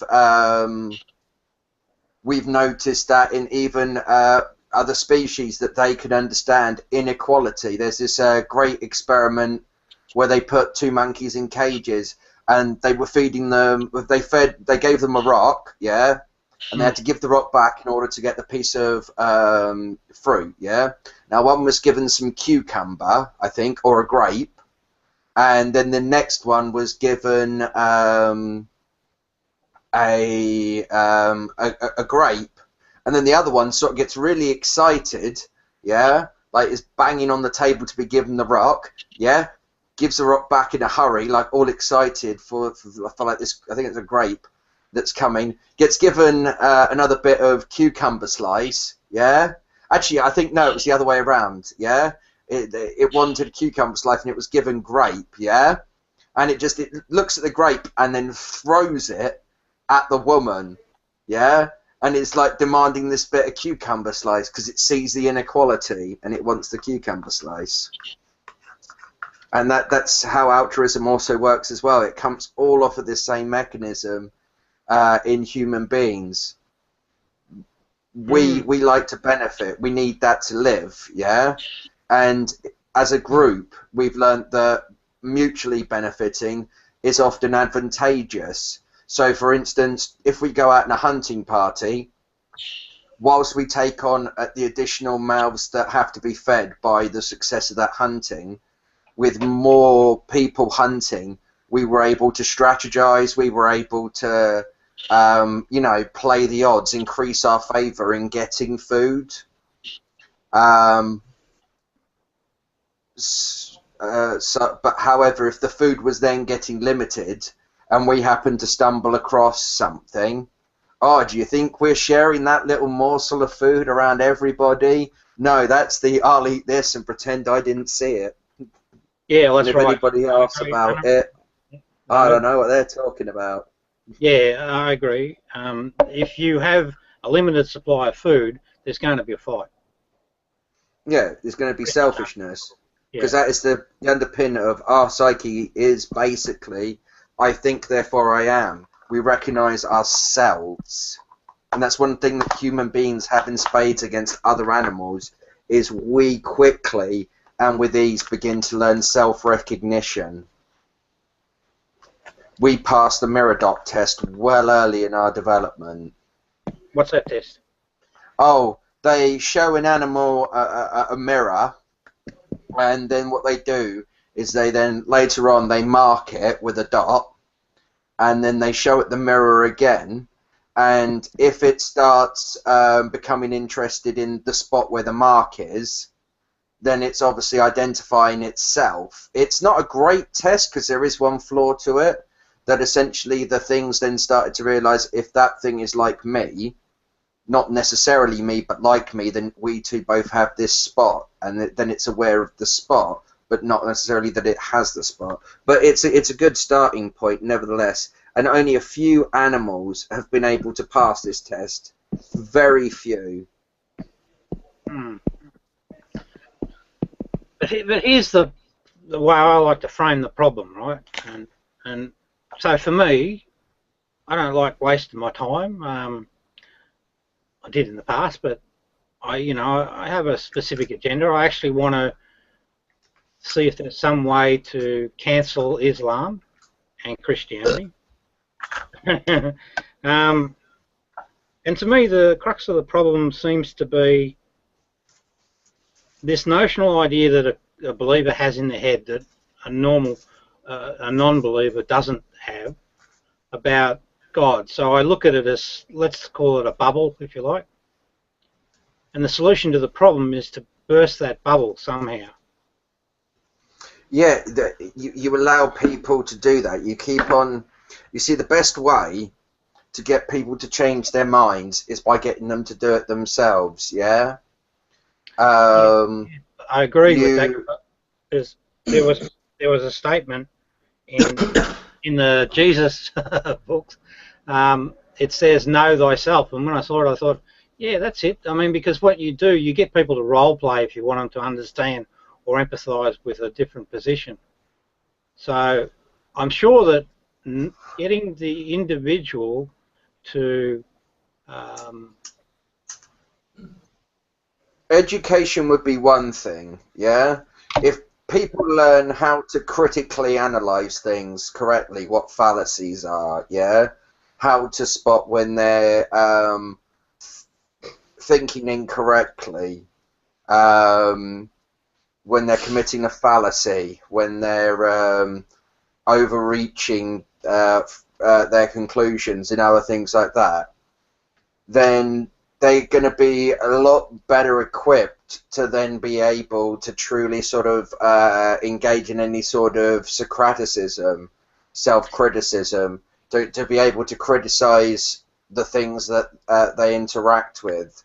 And yeah, so from that... Could you see Muslims getting even anywhere close to that sort of level of understanding of logic? Yeah. That ain't happening, though. It ain't happening in certain fucking countries that are being heavily destabilized. I mean, one thing you've got to take into account when you are saying, I mean, don't forget, it's Muslims who gave us certain things about mathematics and science that we didn't even get to grips with. So that's one point. Another thing you've got to remember is you've got these countries being heavily destabilized by the influences from the West. You know, certain freedom fighters getting given arms, certain dictatorships being given arms. You know, essentially they're going to start, there are fights and conflicts in the Middle East which are fought by both sides using the same weapons. And it's because, you know, they've been armed by the same people. But again, my focus is specifically on that individual person that holds that belief bubble. How can I quickly burst it? You can't. They've got to do it themselves. If anything, if you start attacking, or start making somebody feel like they're being attacked, all that's going to do is make them become more defensive. If they start becoming more defensive, they're just going to become more and more unreachable. And because then what's going to happen in every debate that they then get into, anybody who merely questions them, no matter how politely and how fairly, they're going to just put those defenses up instantly and make a bunch of assertions about what the other person is saying. You see it with people like G-Man and stuff on here, when they're just like, oh, you atheists believe this, and you atheists believe that, and you atheists say this. Yeah? They start assigning all of these things, yeah, to what the possible contradictory viewpoint could be, and try and attack it on a number of things without even establishing if anybody who's criticizing them believes those things. And then what about the ones that don't? What do you have to say then after that? Absolutely nothing.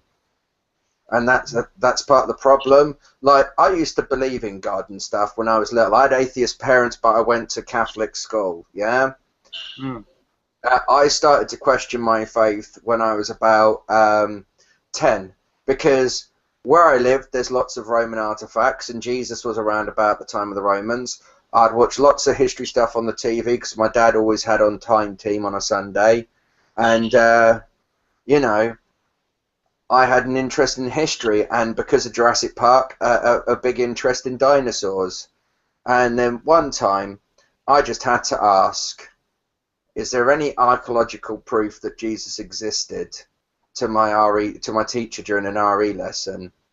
And I didn't get an answer to that, so I premised it further with, is there any fossil evidence for this stuff? Again, nothing. And then that's when I began to pick it apart myself and realize, damn, this stuff's just bollocks. I thought this stuff was giving me answers. It's not. I haven't even asked any questions, and that's the problem. That's the problem with religion.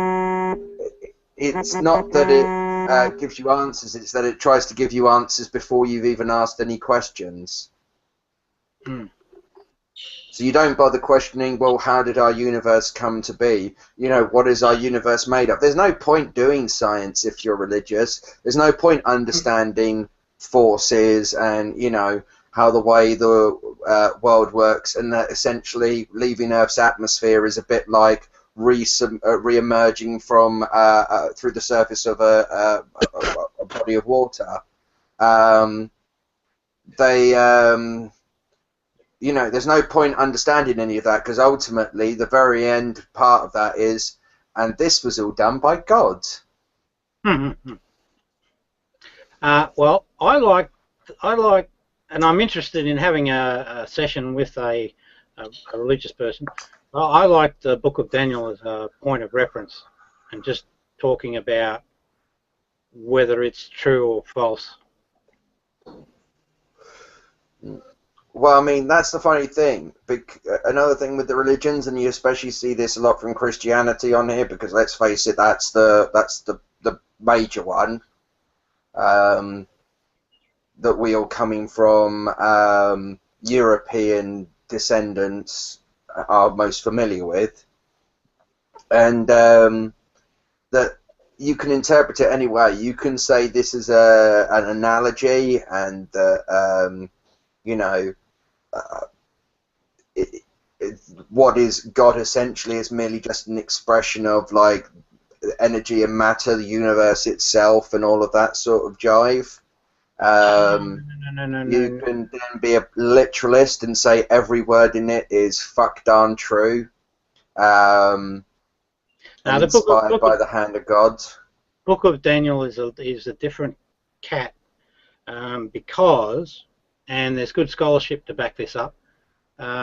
Scholarship, and this is Yale University, so that defeats the Wikipedia whinge.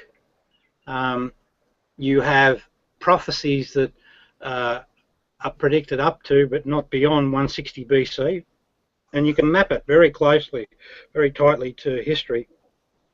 It can't be argued. Rob, hold on. No, there is a problem with doing that, yeah? The problem with mapping predictions, and this is the whole problem with predictions, it goes back to what I said about post hoc, ergo propter hoc. That's okay, I understand where you're going. There is tons of events that probably correlate, yeah? You know, might be, you know, fluke, you know, just certain fluke of guessing, you know, gets all of them right. It's like if I gave you a pack of cards, Rob, which, and I'm going to tell you a thing about pack of cards now, the second you shuffle a deck of cards, you create an entirely new order of cards that hasn't existed before, because the amount of permutations is just so vast. Yeah, there are so many that you could cover. Yeah, so you could shuffle them randomly in a room. I won't have any idea of how you shuffled them. And then I could just have a light that comes on when you've picked up the next card from the deck, and I can just say a random card, yeah? And purely shilly by coincidence, get every single guess right. No, that's not the case here, because it actually maps very specifically to specific events. The 10 horns, you can map that down to the 10 kingdoms, you can name every one of them. So all of the events... Yeah, but then you're just looking for your own inference there. The 10 horns, that must be the 10 kingdoms. The 7 days in the Bible, that must be a reference to the 7-day weeks that we have now. No. You might as well then just be telling me that there's the Trinity in the Bible, yeah, was, you know, Half-Life 3 confirmed. That's essentially what you're doing. I could do that. You're sounding it's like no different to sacred geometry, mate. You can insert your own inference on any of these things and go, and look, this matches up. It's not like if it said, 2 planes would crash into the World Trade Center on September the 11th, or 2001 at 8 o'clock in the morning, whatever, New York time, and kill a bunch of people, and that was written down like a few thousand years ago, I might be inclined to say, fuck me, you've got something there, yeah? Mm-hmm. But if it's just like, this thing referenced something that has a number of something, and then I'm saying that's post hoc ergo propter hoc. You can do that with anything, and just like I said, we can say that the Trinity, or the song 3 is the magic number, was a reference to Half-Life 3 being confirmed. No. You're totally... No, Rob, that is entirely what you're doing. No, that's bullshit. How's that bullshit, Rob? How's that not what you're doing, Rob? How is that not what you're doing with this? Firstly, right, Yale University teaches what I'm espousing. They teach these mapped historical events back to this biblical account. They map them through to 160 BC. Okay, Scott, in what field are these people? Hang on. In what field are these people? Can I just ask, Rob, can you give me a link to this Yale thing? Yes. And what fields are these people in? Well, this guy's an educator. I think he's a historical professor. I think. Hang on, I'll get it for you.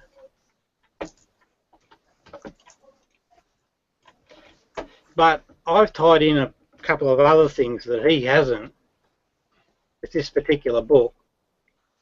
And basically... Religious studies. Yeah. That's all right. Don't worry. Watch it. It's enlightening. And that's probably a positive thing too, because we can say that you could say to a religious person, have a listen to it. Have a listen to what they're saying, because the religious folks believe that the Book of Daniel predicts events that are still to come, and that Rome's the fourth beast, and all of that's blown out of the water by this, and it's connected back to actual events that occurred 160 BC. But what's really interesting is the person that's put this together also says that they give a date of authorship of the Book of Daniel of 164 BC. And that's based on a couple of criteria. What that says very plainly, very, very plainly, is this, that this is fabricated prophecy. Someone, after the events that occurred, has sat down and written these events, because we know that because they occurred historically earlier than when the authorship occurs. So essentially, then, it's not a prophecy. It's it's just an account of history. It's no different than like a textbook's right now, And then in 1940, the Battle of Britain started in the Aires between Germany and England. That's not a prophecy. That is an acclamation of something that happened, not something that has yet to happen. Well, it's a mischievous forgery, is what it is. So is the text claiming to be older than these events? Yes, it does, and it actually puts a little preface in there to explain why it's not witnessed through history. It's to be buried and dug up later. But we know that there's no evidence of this Book of Daniel existing 200 BC, when the Jewish Bible was closed. So it wasn't mentioned at that point. And then there's also writings that came after it of 180 BC. There was mention of these biblical texts, but not the Book of Daniel. So, I mean, it's pretty obvious when you look at it. What's going on is that someone's sat down to write this book, and fake prophecy. Now that explains. Oh, that's how. Here's the thing, though, Rob. As I was saying, you don't even have to fake prophecy. See, I can prophesize things now. I can prophesize that tomorrow I will serve a customer at work called John. Yeah? Now, if I then serve somebody at work called John, I haven't successfully proved that I prophesized it. What I have done is successfully proved that I can make an assertion, and simply based on random chance, especially if that has a high degree of occurring. Yeah, but we're not talking about a random chance of a prophecy being correct. What we're talking about is a fabrication of prophecy. I know, but I mean that's the thing. I'm saying you don't even have to fabricate them. This thing doesn't have to be. The big reveal here isn't that these things could have been fabricated or have been fabricated. It's the fact that even if they weren't, it still wouldn't mean a damn thing if these events were somehow predetermined by somebody to occur. I mean, if you were a very smart person and mathematically inclined, and you had a large enough amount of information, you could write an algorithm which would tell you exactly everything that's going to happen everywhere in the universe at any given time. Yeah, but here's why. And the answer you would get at the end is 42. Now, but the interesting thing that I found about this book of Daniel is that it's actually the first time you ever hear about an archangel called Gabriel and Michael. So it doesn't stand to reason. It's not reasonable to say, all right, they've fabricated this book of Daniel, but God really filled us in correctly on Gabriel. It must be that if the author's forging the book of Daniel and prophecy, they must also have been making up the story about Angel Gabriel. And of course, that being true, you do know where a lot of these things come from, don't you, Rob? What? They're kind of half borrowed from stories that other cultures that have adopted Christianity have kind of added and inflicted upon it, with the sort of way that they've conceptualized gods in their religions, and they've indeed structured Christianity to even fit their time schedule of the year and their customs. And I mean, one thing you can clearly see with this is that you get this kind of idea of a demigod, yeah, who comes to Earth and is the savior of humans, which you get legends like that in Greek and Roman history. You also get legends of, the reason that they exist, those stories, are because leaders of those communities saw an advantage of alignment to these gods, and they were used for political reasons, and that's why they thrived, and because they gave advantage to those elite groups. You see more and more examples of these cults of personality through history, and the Romans. Well, of course, you know the very beginning one, don't you? I hope if you're going to mention the Romans, you're going for the very big one. What's that? Jupiter? No. What? The kind of like the classical idea of Jesus is based on a picture of the Roman Emperor, what's his name? Constantinople, I believe it was, the first. Kind of mirrored with the image of a sun god at the time. And so the halo is actually the sun behind the head. And this was a lot of sort of religious and political iconography. Hmm. I mean, it's no different than what we see now with leaders who, in America, you know, say "God bless America," and and they try and use the God angle as a way to kind of guilt trip people into following their kind of tribalistic urges, into voting and supporting them, and to being less critical of the things that they say, because, you know, Mike Huckabee loves Jesus. Yeah. Well, it's definitely a political move, that's for sure. And Super Lee isn't obviously gay and stuff. But you see, if you destroy the story of Gabrielle, then you destroy Islam. And you also destroy Christianity. Oh, you can destroy it anyway. The entire premise that you have for your whole assertion is that this being is real. Can you prove that premise? No. Bye-bye then. Yeah, I know, but it doesn't do anything. Because what happens, the person goes back and says, I don't care, I'm still believing. But it's different, I think, with the Book of Daniel, because you've got, all of a sudden, God's book, the Book of Daniel, being very, very tenuous in that it is a definite, I mean, to me, but of course I'm sitting on the atheist side of the fence, well, not an atheist though, but what are you then? Do you practice the active worship of a god, yes or no? No.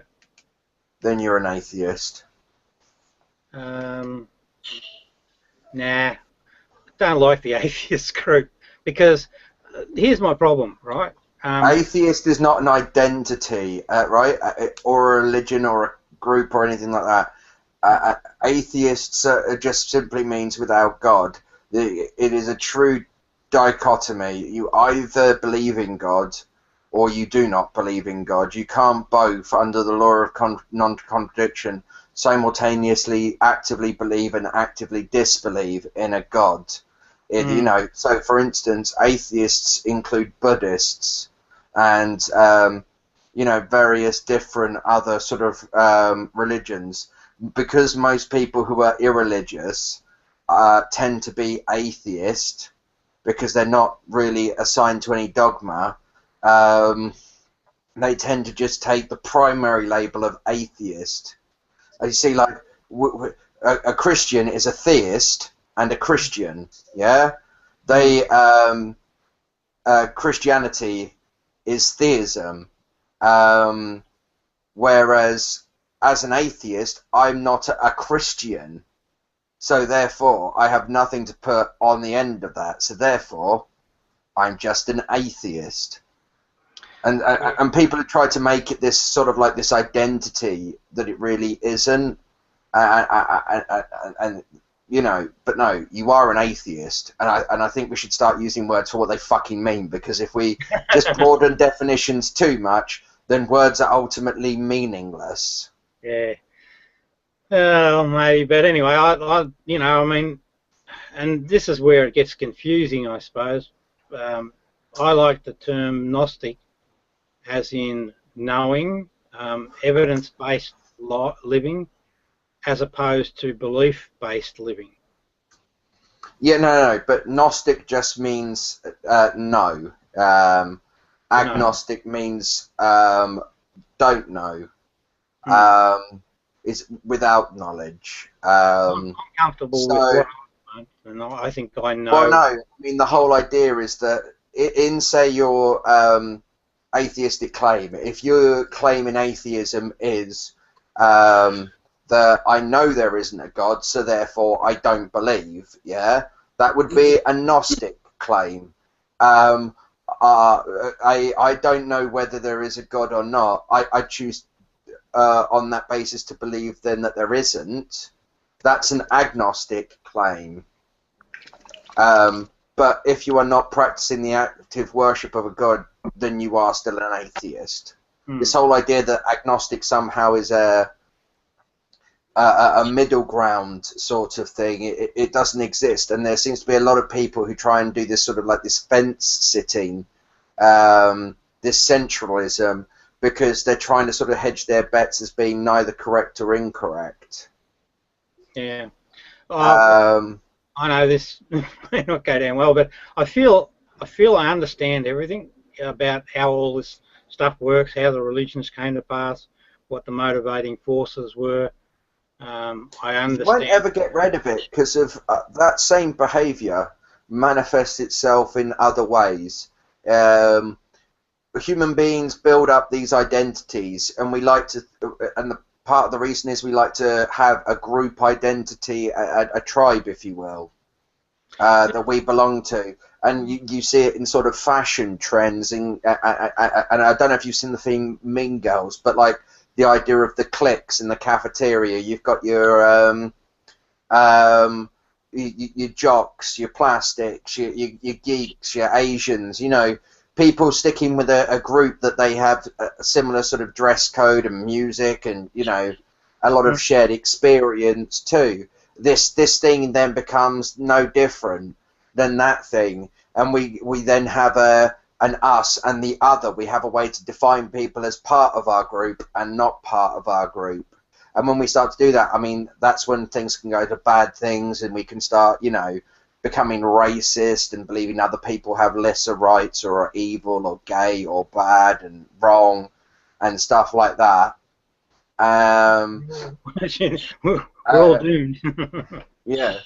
What we are. We're a bunch of stupid monkeys who are, you know, grossly undereducating our population, who are not making the changes that need to be made to fit the new change of our society. New technology revolutionizes society. For instance, farming. Every time that's been revolutionized, it's allowed for a larger population, better crop yields. You know, we've been able to then selectively breed for chickens and stuff like that have larger meat content to their bodies. You know, that produce more eggs, that you know, do all of these other things that we've allowed our population to boom. And as part of that, it changes the dynamic in our society of what people need to do. And we've had a huge change now coming with the internet and the way technology is rapidly increasing.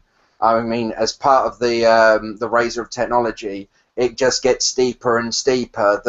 You know, the further along the timeline that you go, because of technology will always keep increasing and making better and new technology.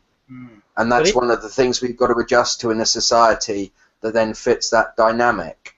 Yeah, but if you haven't got, see, the real true story behind religions is held in the word belief. If you belief is a useless thing. It doesn't serve humanity. I know, but people can't help it, Rob. I'll give you an example. Ouija boards, yeah? Nowadays thought of as spirit boards, and, you know, they could contact the realm and might invoke ghosts, yeah? This thing was a board game created by a company, but people somehow believe it's part of, like, voodoo magic, you know, and somehow connected to, you know, witchcraft and other things, when it was a board game created by a board game company. No, but and that only happened 100 fucking years ago. I understand. That's how stupid the human race is. The thing is, information spreads through the human race like a virus, yeah?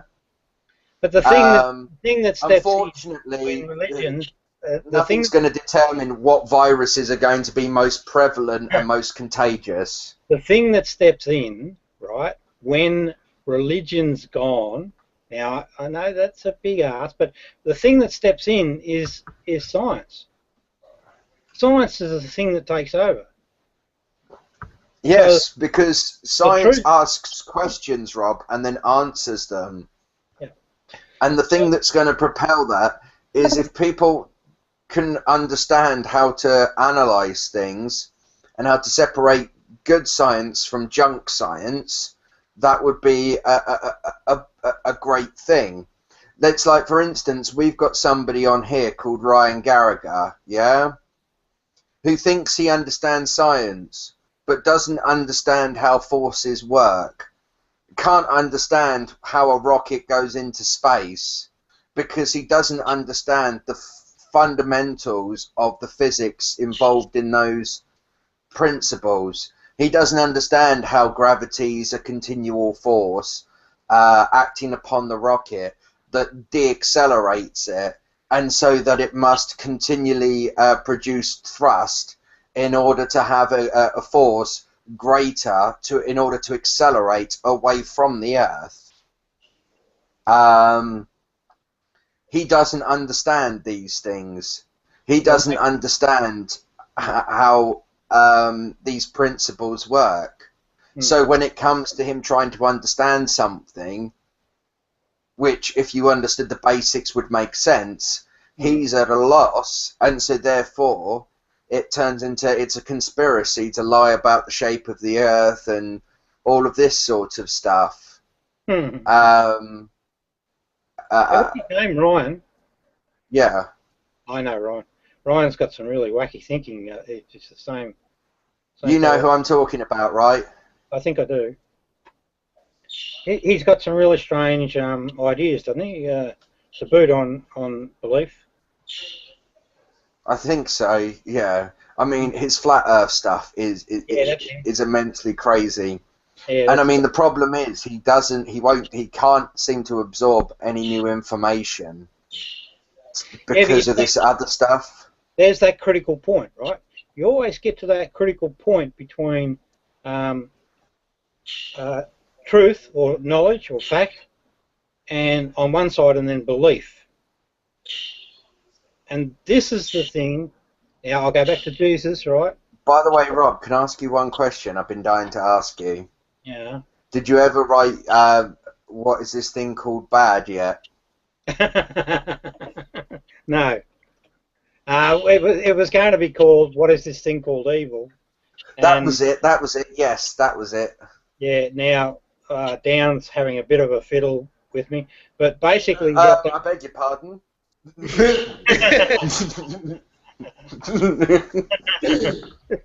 Bad choice of words. But that was the story that tracked religion through the Roman Empire through to today, because I hold the view very strongly that the Roman Empire is the owner of the Catholic Church. What that empire is and who those people are. Yeah. Hold on. In the past, yes, the Roman Empire and the Catholic Church were very, very linked because of essentially you've got the Holy Roman Empire. Rome loses its kind of like its military empire, but a lot of its former territories still stay quite loyal to Romans and the Roman way of life. And as a consequence of this, Catholicism spread through a lot of Europe and places like, for instance, Britain. Kings were under the influence of the Catholic Church because the Catholic Church had a way of making money from people. And the other thing is as well, they could set up places and they had a sphere of influence over the public because most people couldn't read or write. They were dependent on the church for knowledge. Yeah, I should have said empires have owned that church through history up to today. Yeah, but when you say the Roman Empire, it kind of made it sound like you might be thinking that there was some insidious kind of like Illuminati sort of thing going on in the Catholic Church. Well, I know for sure that Rome created Christianity, and it was the Flavians that kicked it off. I know that quite confidently. I watched it move through history, and it dragged its church along with it. Constantine was the biggest spurt for the whole thing. And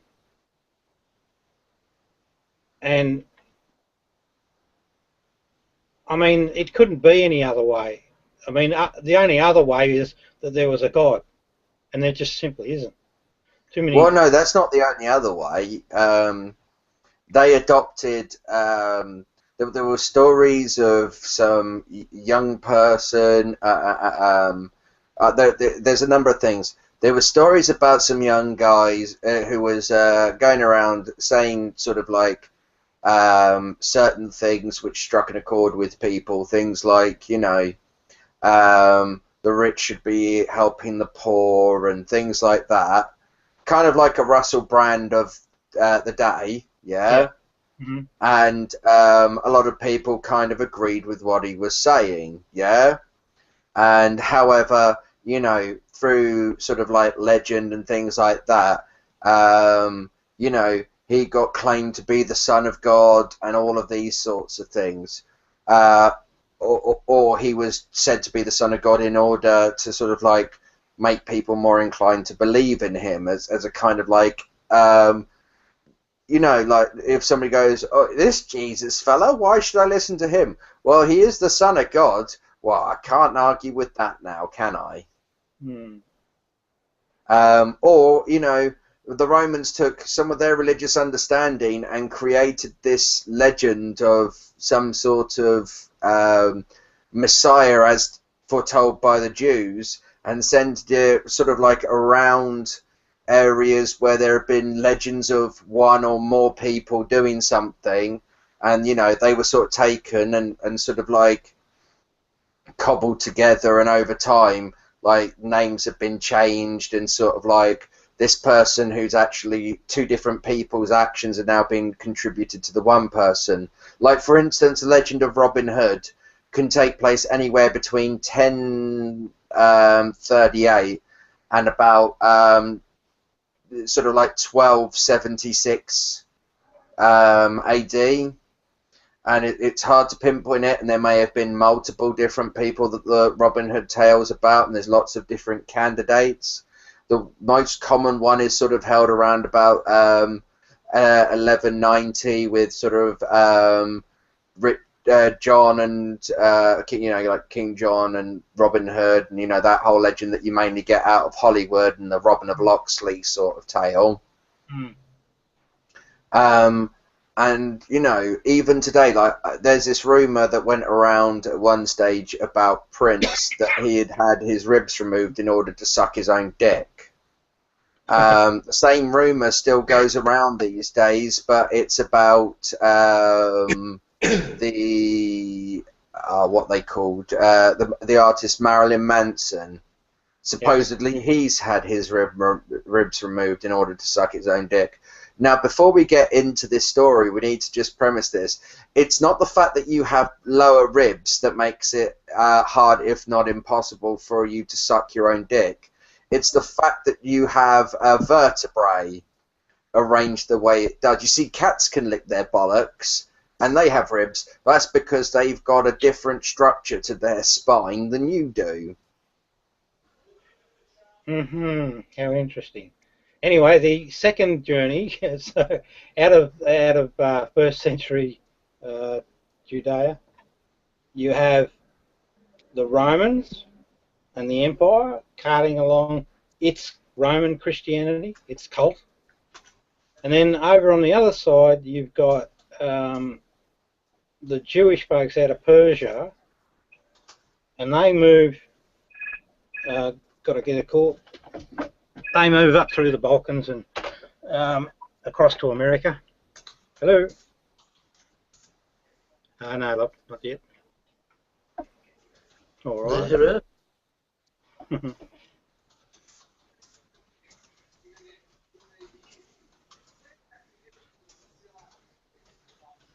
How's your wife, by the way, Rob?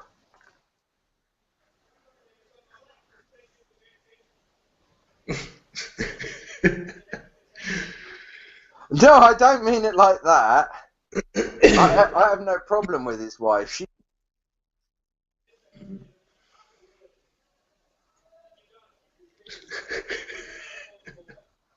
Look, trolling. Why are you laughing?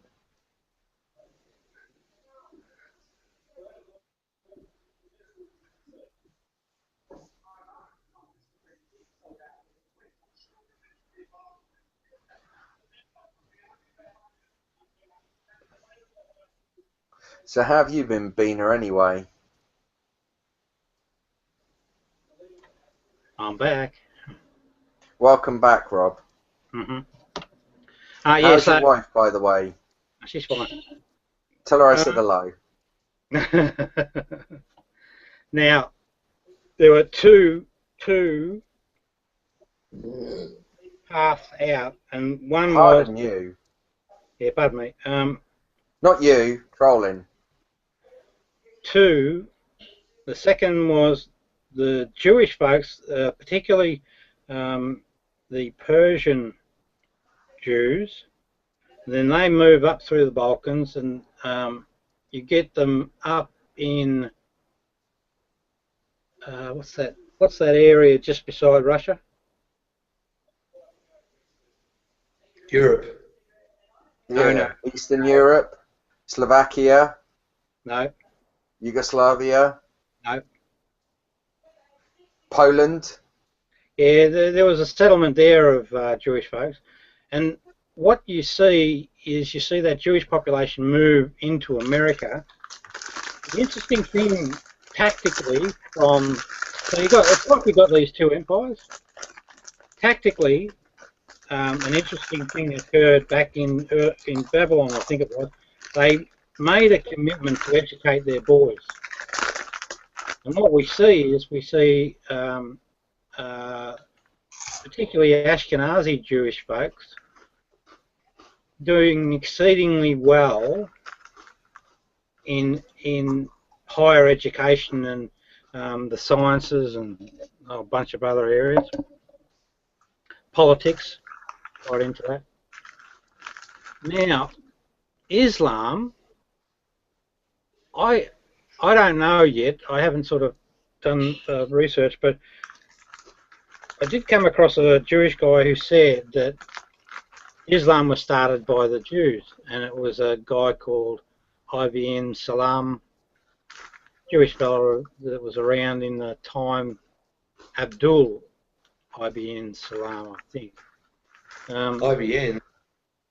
IBN means son of, I think. IBN. Yeah,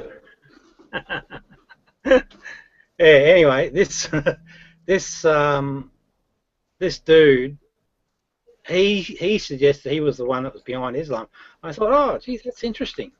So what we've got is the Persian Empire on one side of the divide, and they own Islam and Judaism, and on the other side we've got the Roman Empire. And what we see is a conflict between those sort of empires all through history. So it's an interesting study. Oh, trolling, mute yourself. Hey, who's that? Trolling, his phone, he's in here on his phone, and whenever he gets a text, it vibrates and it makes a fucking noise. Ah, right.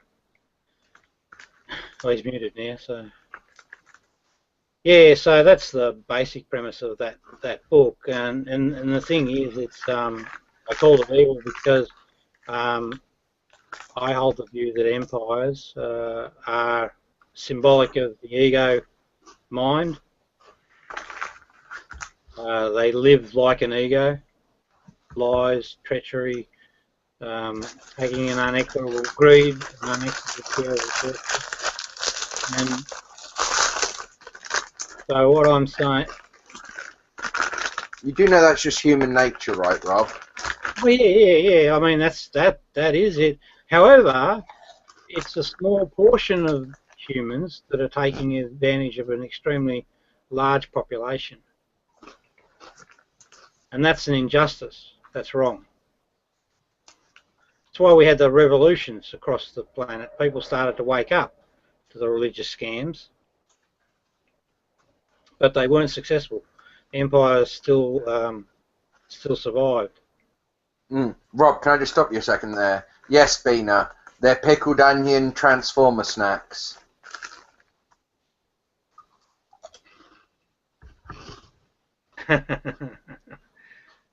You can build them into a car. Yeah, nice.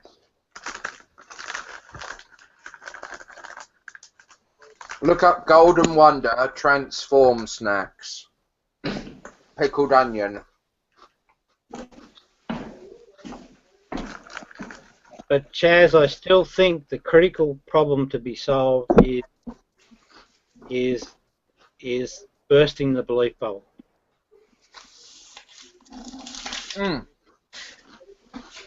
Because if you can do it successfully, my experience with Rob, as I told you, the way you're going to do that is better education and not keeping areas where there's severe poverty and destabilization, where places, things like religion can thrive.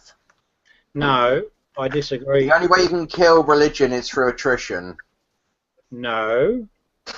My experience with religious folks, I've noticed with them, there's some very, very common patterns of behaviour, which I think are dead giveaways. And these behaviour patterns only, I think... Yeah, that's them, Bina. Arsehole. Now, these behaviour patterns are consistent. It doesn't matter who they are or where they are intellectually. And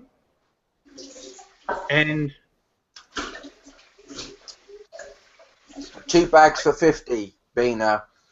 But I buy these from the cash and carry, which is like a sort of like wholesalers. So I just get a big box of them that normally I would sell in like a tuck shop. I mean, when you got the munchies, it's good to be able to own big boxes of crisps, really, isn't it? Hey, Chaz, can you get a hold of some Christians or some Muslims, and I'll show you what I mean. They all behave exactly the same way. So when I saw that... Oh, Rob, no, don't give me that. I know who I'm going to invite. Yeah? Go ahead, bring them in.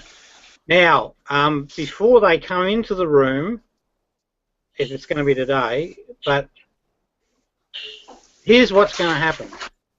I'll take them to a point, and you'll see that point. There'll be a change in their demeanour.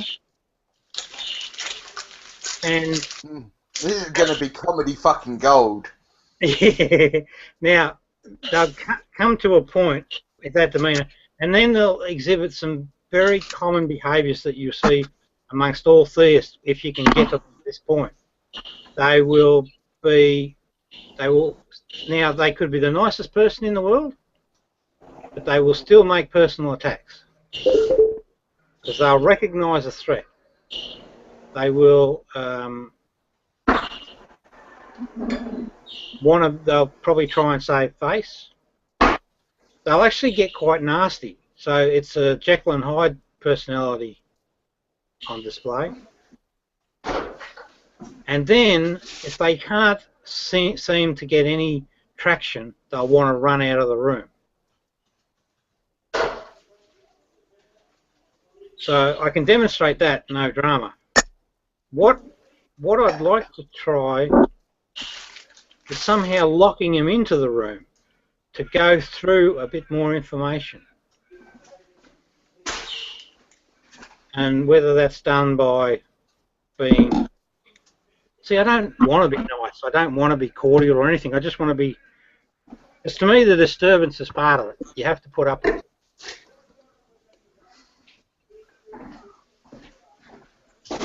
Did you feel a strange disturbance in the force, did you, Rob? Where? What? In what force? I'm not with you. Rob, Star Wars. Oh, okay, yeah. If you haven't seen Star Wars, then go watch it. When you see this behaviour, you see it everywhere in Christian and atheist debates, if you haven't already know what I'm talking about. Rob, Yeah. would you ever come to England and get high with me? Nah, financially things are a bit tight, so I won't be visiting you. Your book's not selling as well as you thought, then. What's that say again? No, it's not. No, it's not. That's the fact. Yeah, well, that's the way the cookie comes. I'm less perturbed by that. I mean, what I'm really motivated by is trying to crack this bursting of the belief bubbles. Well, like I said, mate, I mean, you've got a lot of stuff that needs to change in the world fundamentally for that to be allowed to happen. No, I disagree 100%. I'll just explain Rob, quickly. without better education, yeah, to help people know when they're into nonsense and when to avoid it, yeah. No, you know, if people, Rob, the only way you're going to get rid of religion is you need to take away the people who support it, yeah. And that's one thing that education does. And then you have to take away the need for it. Religion is like a drug. It's no different to a drug in a way. I disagree because it doesn't matter whether you disagree or not, Rob. That's fact based in science. I've seen these behaviours, and I'm telling you, I've seen them in intellectual people. They're the same behaviours. I'm sure that there's something in those behaviours that are the trigger to breaking this belief. I just haven't worked it out yet. But I'm sure the only way you can... you can't just magically snap people out of religiosity. It's something that they have to get out of themselves, yeah? And that's a valid point. I take that on board. Think about it like an addict, yeah?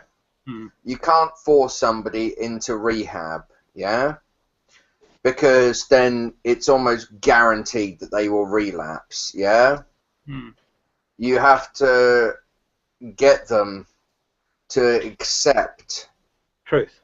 Rehab. It has to be something that they come to. Okay, sometimes this is done with a bit of guilt tripping on behalf of the loved ones, but they have to make the decision to not be an addict. You can't make them decide not to be an addict. Well, that's as far as we know. But is that 100% a guaranteed fact? What? That we can't. Yeah, Rob, I know a few people on here who I spoke to less than 6 months to a year ago, yeah? And I haven't seen them for a while, yeah? And there's 2 of these people who have done this, and I've spoken to them both recently, and they've totally changed the way they see things, yeah? They've deconverted. And they didn't deconvert because I was in a hangout with them going, can you show me evidence for your God? No, then it is based on nothing but your assertion that there is one. And that did nothing. But they went off, they learned, they thought, they did some stuff, and then they came back and they're like, I've deconverted, not you've deconverted me. Hmm. It's like when I've had people come to me questioning their faith. But you'll be the trigger.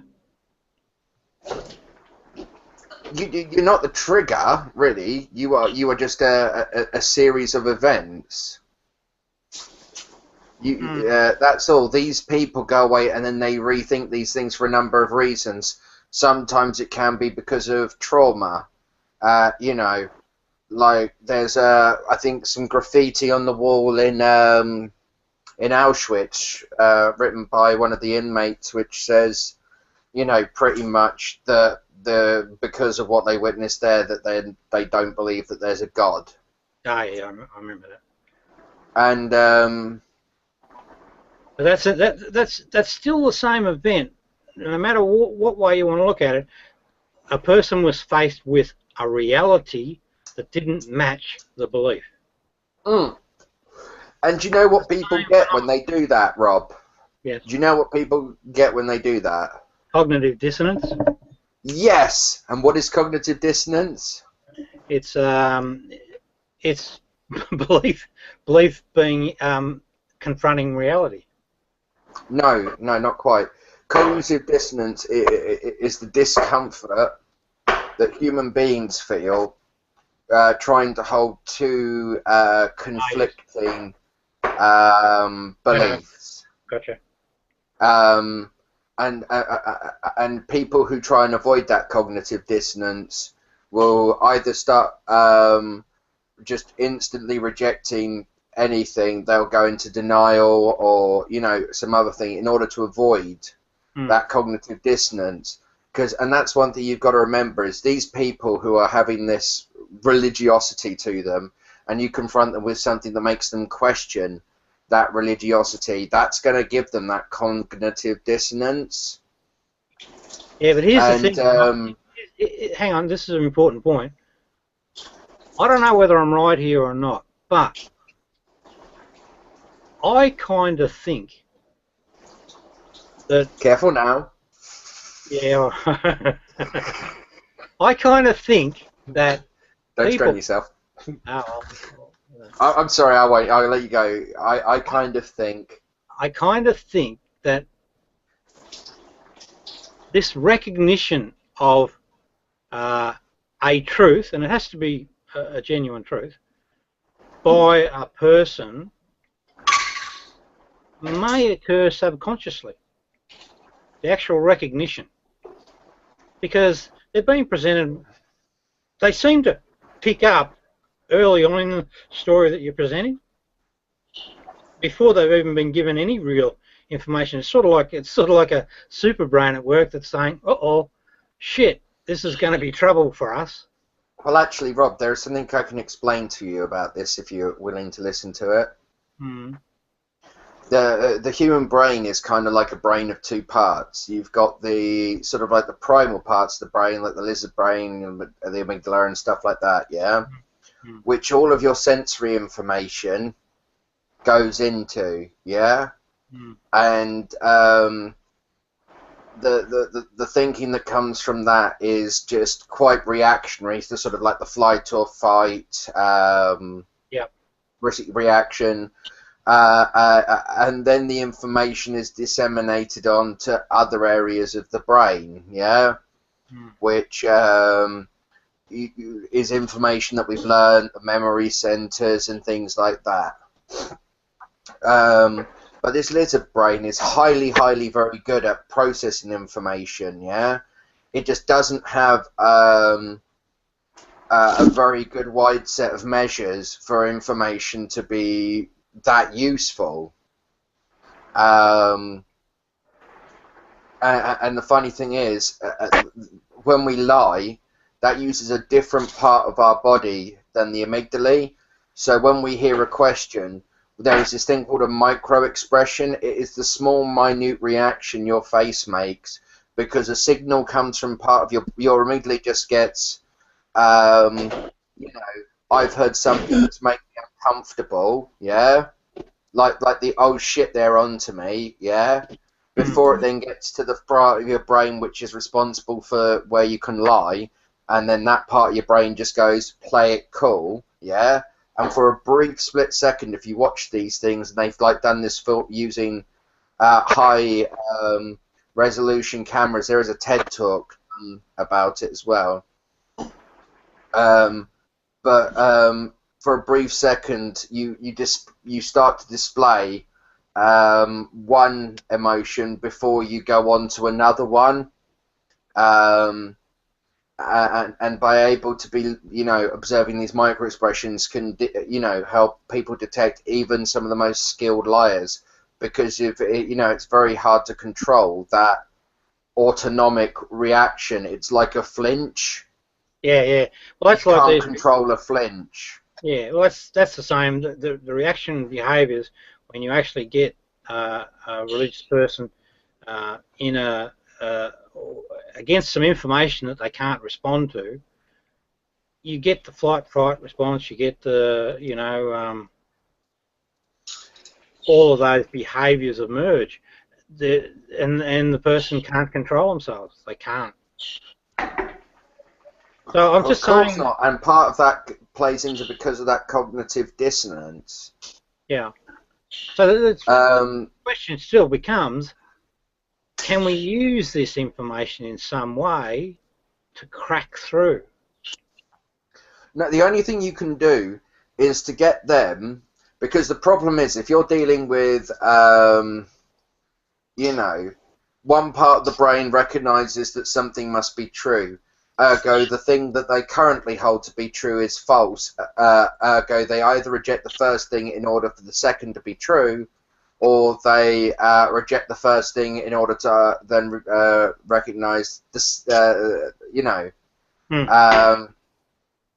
And that's what's going on in their heads. They're that flight response is: do I deny this or do I fight this? Yeah.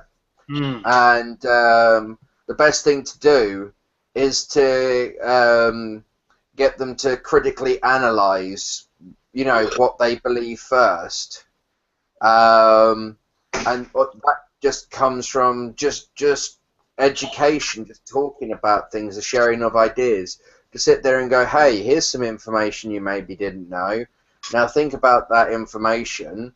What do you conclude from that? Yeah. You know, you can't really do this.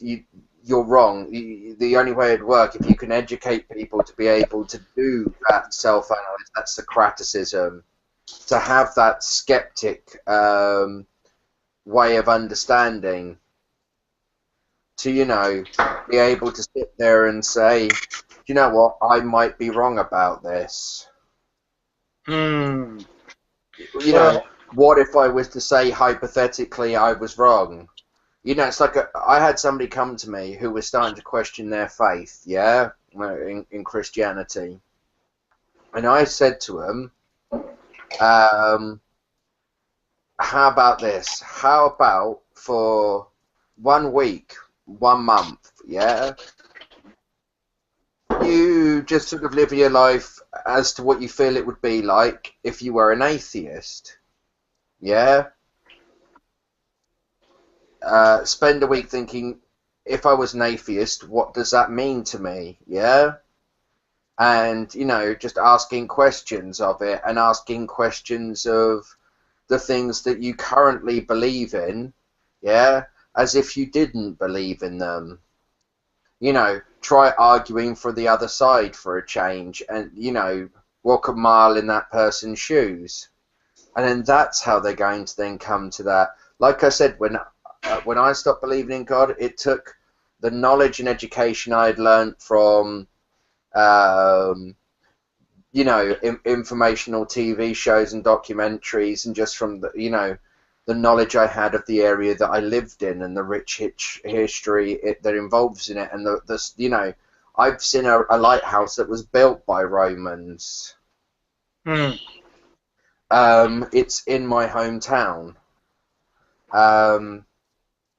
I've seen Roman swords, Roman headdresses. There's fuck tons of Roman artifacts in our local museum.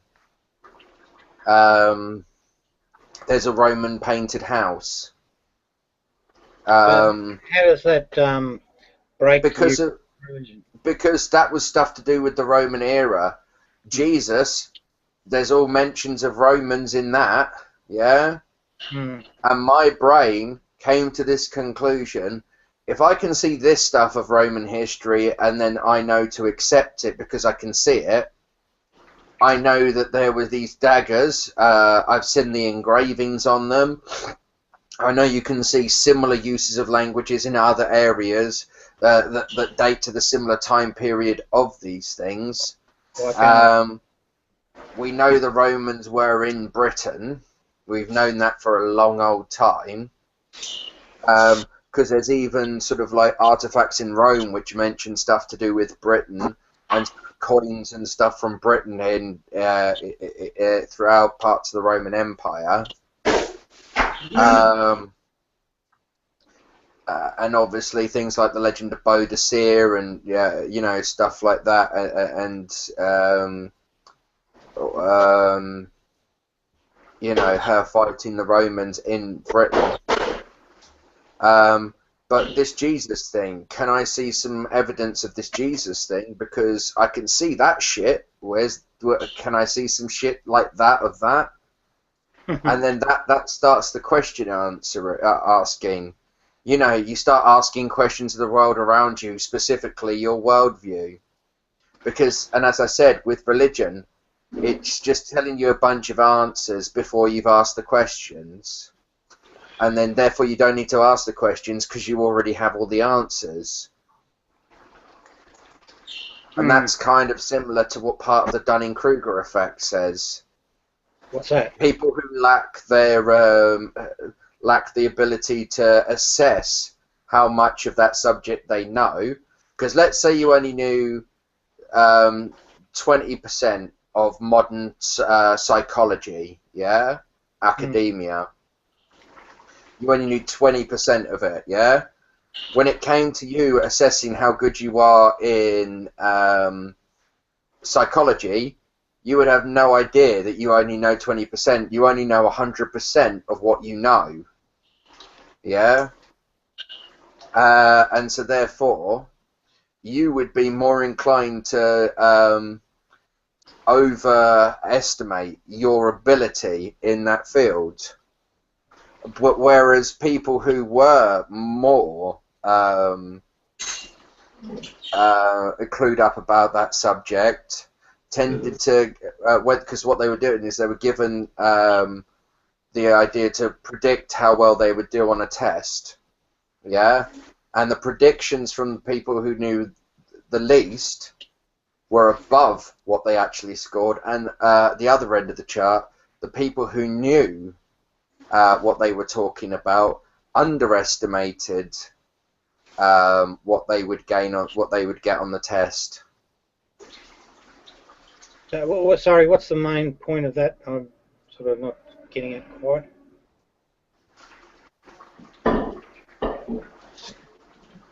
What's it showing us, that test? That test is showing us that when you lack knowledge, yeah, you tend to overestimate how much knowledge that you have. Mm-hmm. But when you are more knowledgeable in the subject, you tend to be more critical. And so therefore, if you were given a test and asked to predict what you scored on the test, you would predict lower than what you actually will score. But what value? But you'd be a lot closer, because this was the thing, like the error between the sort of like the guesses from the lower end of the scoring spectrum were way higher, like way different to what they actually scored compared to those at the top. They actually underestimated themselves, yet was quite close to what they actually scored. Mm. But what's the value of that study? What does it help us do or understand? Or it understands, you know, how our brain works within terms of estimating our level of knowledge and self-assessment. Yeah, but belief's not. But when I think of belief, right, I think of a balloon. You stick one prick in that balloon, and it's gone.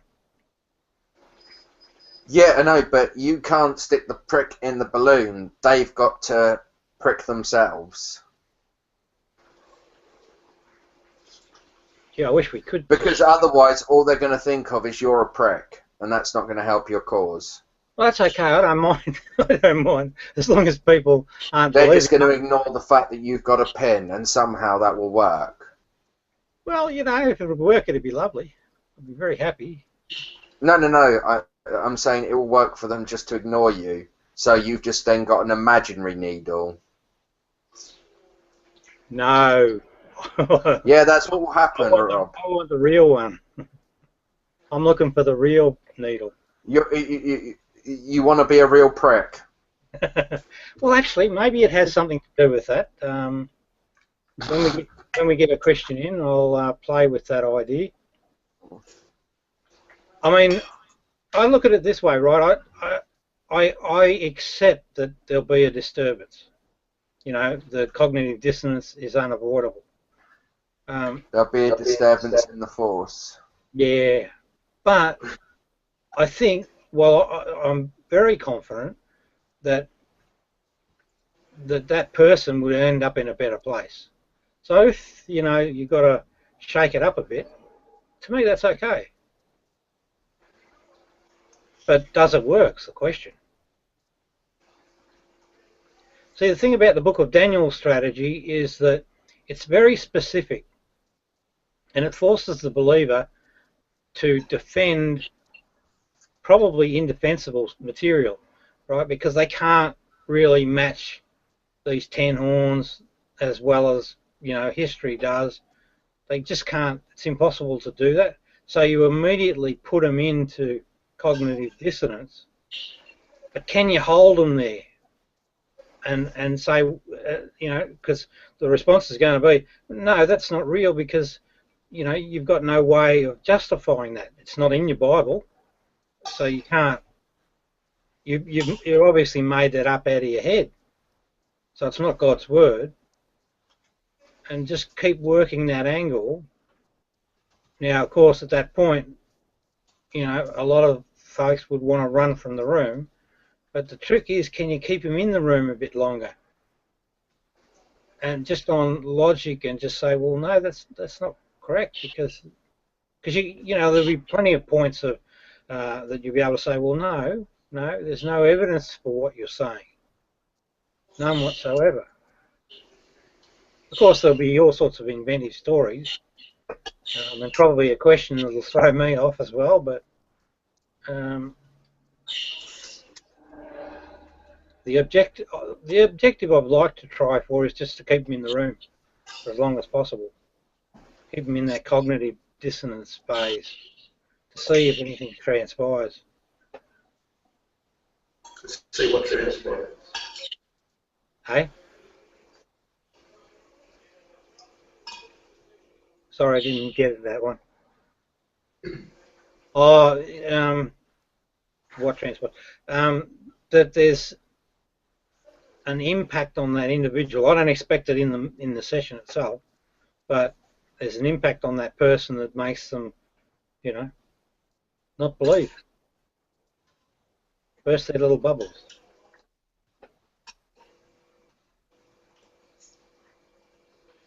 It's Chaz, it's just an experiment. Well, I don't have a problem with it. No. Well, if you know any Christians, get them in the room.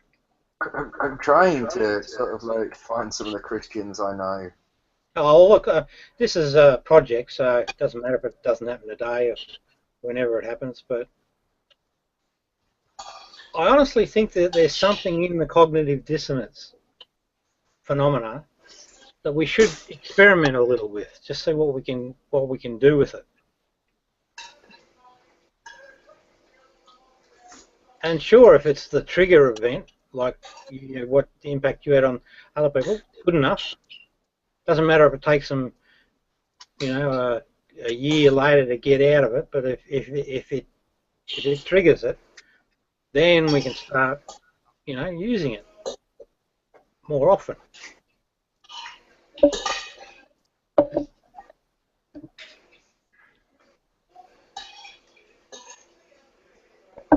Anyway, guys, I'm going to call it quits, I think.